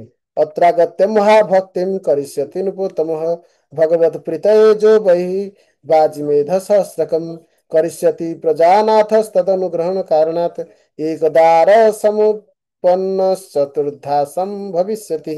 ସେଇ ନୃପଶିଷ୍ୟ ଏହି ସ୍ଥାନକୁ ଆଗମନ କରି ଏଠାରେ ମହାଭକ୍ତି ପ୍ରକାଶ କରିବେ ଏବଂ ସେହି ପ୍ରଜାନାଥ ଭଗବାନଙ୍କ ପ୍ରୀତି ନିମନ୍ତେ ସହସ୍ର ଅଶ୍ୱମେଧ ଯଜ୍ଞ କରିବେ। ଶ୍ରୀ ଭଗବାନ ତାହାଙ୍କୁ ଅନୁଗ୍ରହ କରିବା ନିମନ୍ତେ ଏଠାରେ ଦାରୁ ମଧ୍ୟରୁ ଚତୁର୍ଦ୍ଧା ମୂର୍ତ୍ତି ଧାରଣ କରିବେ। ଏ କଥା ମାତା ଲକ୍ଷ୍ମୀ ବ୍ରହ୍ମାଙ୍କୁ ଆଗରୁ ଭବିଷ୍ୟତବାଣୀ ଦେଇ ଗଲେ। ଦାରବ ପ୍ରତିମାଂ ନାନା ବିଶ୍ୱକର୍ମା ଘଟିଷ୍ୟତି ପ୍ରତିଷ୍ଠାପୟିତା ତ୍ୱଂ ହି ଇନ୍ଦ୍ରଦ୍ୟୁମ୍ନ ପ୍ରସାଦିତଃ। ବିଶ୍ୱକର୍ମା ଏହି ଦାରୁ ପ୍ରତିମା ମାନଙ୍କୁ ନିର୍ମାଣ କରିବେ। ଆପଣ ଇନ୍ଦ୍ରଦ୍ୟୁମ୍ନଙ୍କ ପ୍ରତି ପ୍ରସନ୍ନ ହୋଇ ସେହି ପ୍ରତିମା ମାନଙ୍କୁ ପ୍ରତିଷ୍ଠିତ କରିବେ। अस्माकं सदृशिनां च प्रतिमानं पितामह त्वदाज्ञातः प्रतिष्ठा हि घटना च भविष्यति। हे पितामह, आम्भମାନଙ୍କର ସଦୃଶ ପ୍ରତିମା ତୁମ୍ଭ ଆଜ୍ଞା ଦ୍ୱାରା ପ୍ରତିଷ୍ଠା ଓ ନିର୍ମାଣ ହେବ। जमिनिरुवाच इति श्रुत्वा श्रियो वाक्यं चतुर्वक्तो जमश्च सः स्वस्वं पुरं जग्मतुस्तौ मुदा परमया जितौ क्षेत्रस्य महिमानन्त्यं संसृत्य च मुहुर्मुहुः विस्मयने च हर्षेण ରୋମାଞ୍ଚାଞ୍ଚିତ ବିଗ୍ରହ। ଶ୍ରୀ ଜୈମିନୀ କହିଲେ ଶ୍ରୀ ଲକ୍ଷ୍ମୀଦେବଙ୍କର ବାକ୍ୟ ବ୍ରହ୍ମା ଓ ଯମରାଜ ଶ୍ରବଣ କରି ପରମ ପ୍ରୀତି ଲାଭ ପୂର୍ବକ କ୍ଷେତ୍ରର ଅନନ୍ତ ମହିମା ବାରମ୍ବାର ସ୍ମରଣ କରି ବିସ୍ମୟ ଓ ଆନନ୍ଦରେ ରୋମାଞ୍ଚିତ ଶରୀରରେ ନିଜ ନିଜ ପୁରକୁ ପ୍ରତ୍ୟାବର୍ତ୍ତନ କଲେ। ସାମ୍ପ୍ରତଂ ମୁନୟସ୍ତସ୍ମିନ୍ନିନ୍ଦ୍ରଦ୍ୟୁମ୍ନ ପ୍ରସାଦିତଃ ଶଙ୍ଖଚକ୍ର ଗଦାଧରः ଶ୍ରୀମାନ୍ ନୀଳଜୀମୂତ ସନ୍ନିଭଃ नीलाचल गुहान्तः स्थो बिभ्रद् दारुमयः वपुः आस्ते लोकोपकाराय बलेन च सुभद्रया सुदर्शनेन चक्रेण दारुणा निर्मितेन च सहितं प्रणतार्तिनां नाशनं करुणार्णव। जमिनी मुनि କହିଲେ ହେ ମୁନିଗଣ ବର୍ତ୍ତମାନ ସେହି କ୍ଷେତ୍ରରେ ନୀଳମେଘ ସଦୃଶ ଶଙ୍ଖଚକ୍ରଧାରୀ ଭଗବାନ ଇନ୍ଦ୍ରଦ୍ୟୁମ୍ନଙ୍କ ପ୍ରତି ପ୍ରସନ୍ନ ହୋଇ ନୀଳାଚଳ ଗୁହା ମଧ୍ୟରେ ଶ୍ରୀ ବଳରାମ ଶ୍ରୀ ସୁଭଦ୍ରା ଓ ସୁଦର୍ଶନ ଚକ୍ରଙ୍କ ସହିତ ଦାରୁମୟ ବିଗ୍ରହ ଧାରଣ କରି ଜନସାଧାରଣଙ୍କର ଉପକାର ନିମନ୍ତେ ଅବସ୍ଥାନ କରିଛନ୍ତି। ସେ କୃପା ସାଗର ପ୍ରଣତ ଜନମାନଙ୍କର ସମସ୍ତ ବିପଦ ନିବାରଣ କରନ୍ତି। ଜମ୍ ଦୃଷ୍ଟ୍ୱା ପାପବନ୍ଧେନ ସୁଦୃଢ଼େନ ବିମୁଚ୍ୟତେ ସୁକର୍ମୌଘ ପରିପାको ଯୁଗପତ୍ ସमुस्थितः पश्यतां भो मुनिश्रेष्ठास्तापत्रय सुधानिधिं बहवहि अवतारा हि विष्णुर्दिव्यास्मानुषाः अत्यद्भुतानि कर्माणि माहात्म्यं चापि वर्णितं पारिचित्यान् मनुष्यास्तु न मन्यते सुरा अपि देवासुरमनुष्याणां गन्धर्वोरग रक्षसां तिरस्तामपि भो विप्रास्तस्मिन् दारुमये हरौ सर्वात्मभूते वसति चित्तं सर्वसुखावहे उपजीव्य तमेवांଶं ଯସ୍ୟାନନ୍ଦସ୍ୱରୂପିଣଃ। ତାହାଙ୍କୁ ଦର୍ଶନ କଲେ ସୁଦୃଢ଼ ପାପ ବନ୍ଧନ ଛିନ୍ନ ହୁଏ। ହେ ମୁନିଶ୍ରେଷ୍ଠଗଣ ତ୍ରିତାପ ହରଣ ବିଷୟରେ ସୁଧାକର ସ୍ୱରୂପ ସେହି ଭଗବାନଙ୍କୁ ଦର୍ଶନ କଲେ ଯୁଗପତ୍ ସତ୍କର୍ମର ଫଳ ସମୂହ ଉପସ୍ଥିତ ହୁଏ। ଭଗବାନ ବିଷ୍ଣୁଙ୍କର ଏହିପରି ଦିବ୍ୟ ଓ ବହୁବିଧ ମନୁଷ୍ୟାବତାର ଅତି ଅଦ୍ଭୁତ କର୍ମସେବ ଏବଂ ଅତୁଳନୀୟ ମହିମା ବର୍ଣ୍ଣିତ ହୋଇଅଛି। ମନୁଷ୍ୟଗଣ ଏହିପରିକି ଦେବଗଣ ମଧ୍ୟ ତାଙ୍କ ମହିମାର ଅନ୍ତ କରିପାରନ୍ତି ନାହିଁ। ହେ ବିପ୍ରଗଣ ଦେବ ଦୈତ୍ୟ ଦାନବ ମାନବ ଗନ୍ଧର୍ବ ଉରଗ ରାକ୍ଷସ ତିର୍ଯକ ଜାତି ସମସ୍ତଙ୍କର ଚିତ୍ତ ଅଖିଳାତ୍ମଭୂତ ସର୍ବସୁଖାସ୍ପଦ ସେହି ଦାରୁମୟ ହରିଙ୍କ ଠାରେ ଅନୁରକ୍ତ ଓ ଏକାନ୍ତ ତତ୍ପର। ବ୍ରହ୍ମାଙ୍କ ଠାରୁ ଜୀବମାନଙ୍କର ବ୍ରହ୍ମଙ୍କ ଠାରୁ ଜୀବମାନଙ୍କର ସ୍ୱରୂପ ଭିନ୍ନ ନହେଲେ ମଧ୍ୟ ସେହି ଆନନ୍ଦ ସ୍ୱରୂପ ବ୍ରହ୍ମଙ୍କର ସୁଖାଂଶକୁ ଲାଭ କରି ଜୀବମାନେ ସୁଖୀ ହେଇଥାନ୍ତି। ବ୍ରହ୍ମଣଃ ଶ୍ରୁତିବାଗାହେ ଅତ୍ୟୁ ତତ୍ର ତ୍ରାଅନୁଭୂୟତେ ଦ୍ୟତି ସଂସାର ଦୁଃଖାନି ଦଦାତି ସୁଖମ ଅବ୍ୟୟମ୍। ଶ୍ରୁତି ବାକ୍ୟର ଏହି ତାତ୍ପର୍ଯ୍ୟ ଏଠାରେ ପୂର୍ଣ୍ଣ ରୂପରେ ଅନୁଭୂତ ହୁଏ। ଏହି ଶ୍ରୀ ବିଗ୍ରହ ସଂସାରର ସମସ୍ତ ଦୁଃଖ ବିନାଶ କରି ଅଭୟ ସୁଖ ପ୍ରଦାନ କରନ୍ତି। तस्माद् दारुमयं ब्रह्मं वेदान्तेषु उपगीयते न हि काष्ठमयि मोक्षं ददाति ପ୍ରତିମା କ୍ୱଚିତ୍। ଏଥିପାଇଁ ବେଦାନ୍ତରେ ଦାରୁମୟ ବ୍ରହ୍ମ ବୋଲି କୀର୍ତ୍ତିତ ହୋଇଛି। କେବଳ କାଷ୍ଠମୟୀ ପ୍ରତିମା କଦାପି ମୁକ୍ତି ପ୍ରଦାନ ନ କରିପାରେ। କୃତେନାକୃତତା ବିପ୍ରାହ କଦାଚିନ୍ନୋପଲଭ୍ୟତେ ଅକୃତ ହି ଅପବର୍ଗସ୍ତୁ କୃତାଦ୍ ବା ଦାରୁଣ କଥମ୍। ହେ ବିପ୍ରବୃନ୍ଦ ଯାହା କୃତ୍ରିମ ତହିଁରୁ ଅକୃତ୍ରିମ ମୋକ୍ଷ କିପରି ମିଳିପାରିବ? କାରଣ ଅପବର୍ଗ ଆକୃତ ଅକୃତ ଦାରୁ ବିଗ୍ରହ କୃତ ଅଟନ୍ତି। ଅର୍ଥାତ୍ ଯେ ଦାରୁ ବିଗ୍ରହ ସେ ଅପବର୍ଗ ପ୍ରଦାନକାରୀ ସେ ଅକୃତ ଅର୍ଥାତ୍ ମନୁଷ୍ୟ କୃତ ନୁହଁ। ସେ ଭଗବାନଙ୍କର ରୋମରୁ ଆସିଥିବା କଳ୍ପଦ୍ରୁମ ସେ ସାକ୍ଷାତ ଭଗବାନଙ୍କର ଶରୀର। ତେଣୁକରି ସାମାନ୍ୟ କାଷ୍ଠମୂର୍ତ୍ତି ମୁକ୍ତି ପ୍ରଦାନ କରିପାରିବ ନାହିଁ। ଅଧିଷ୍ଠାନಂ ବିନା ବ୍ରାହ୍ମ୍ୟମ୍ ଐଶ୍ୱର୍ଯ୍ୟଂ ନ ଉପଲଭ୍ୟତେ ରହସ୍ୟମେତତ୍ ପରଂ ବିଷ୍ଣୁ ସ୍ଥାନମ୍ ଅନୁତ୍ତମମ୍। ଅଧିଷ୍ଠାନ ଅର୍ଥାତ୍ ଆଶ୍ରୟ ବ୍ରହ୍ମଙ୍କ ବିନା କେବଳ ଦାରୁ ପ୍ରତିମାରେ ବ୍ରହ୍ମ ଐଶ୍ୱର୍ଯ୍ୟ ଉପଲବ୍ଧ ହୋଇପାରେ ନା। ଏହି କାରଣରୁ ଶ୍ରୀ ବିଷ୍ଣୁଙ୍କର ଉକ୍ତ କ୍ଷେତ୍ରଟି ପରମ ଗୋପନୀୟ ସ୍ଥାନ। अलौकिकी सा प्रतिमा लोकीति प्रकाशिता कुत्र श्रुत्वा वा दृष्टा वा प्रतिमा ବାହାରେ ଦିତି। ସେହି ଅଲୌକିକ ପ୍ରତିମା ଲୌକିକ ପରି ପ୍ରକାଶିତା। କୌଣସି ସ୍ଥାନରେ ଶ୍ରବଣ ଯୋଗ୍ୟା ତ କେଉଁଠାରେ ଦର୍ଶନ ଯୋଗ୍ୟା।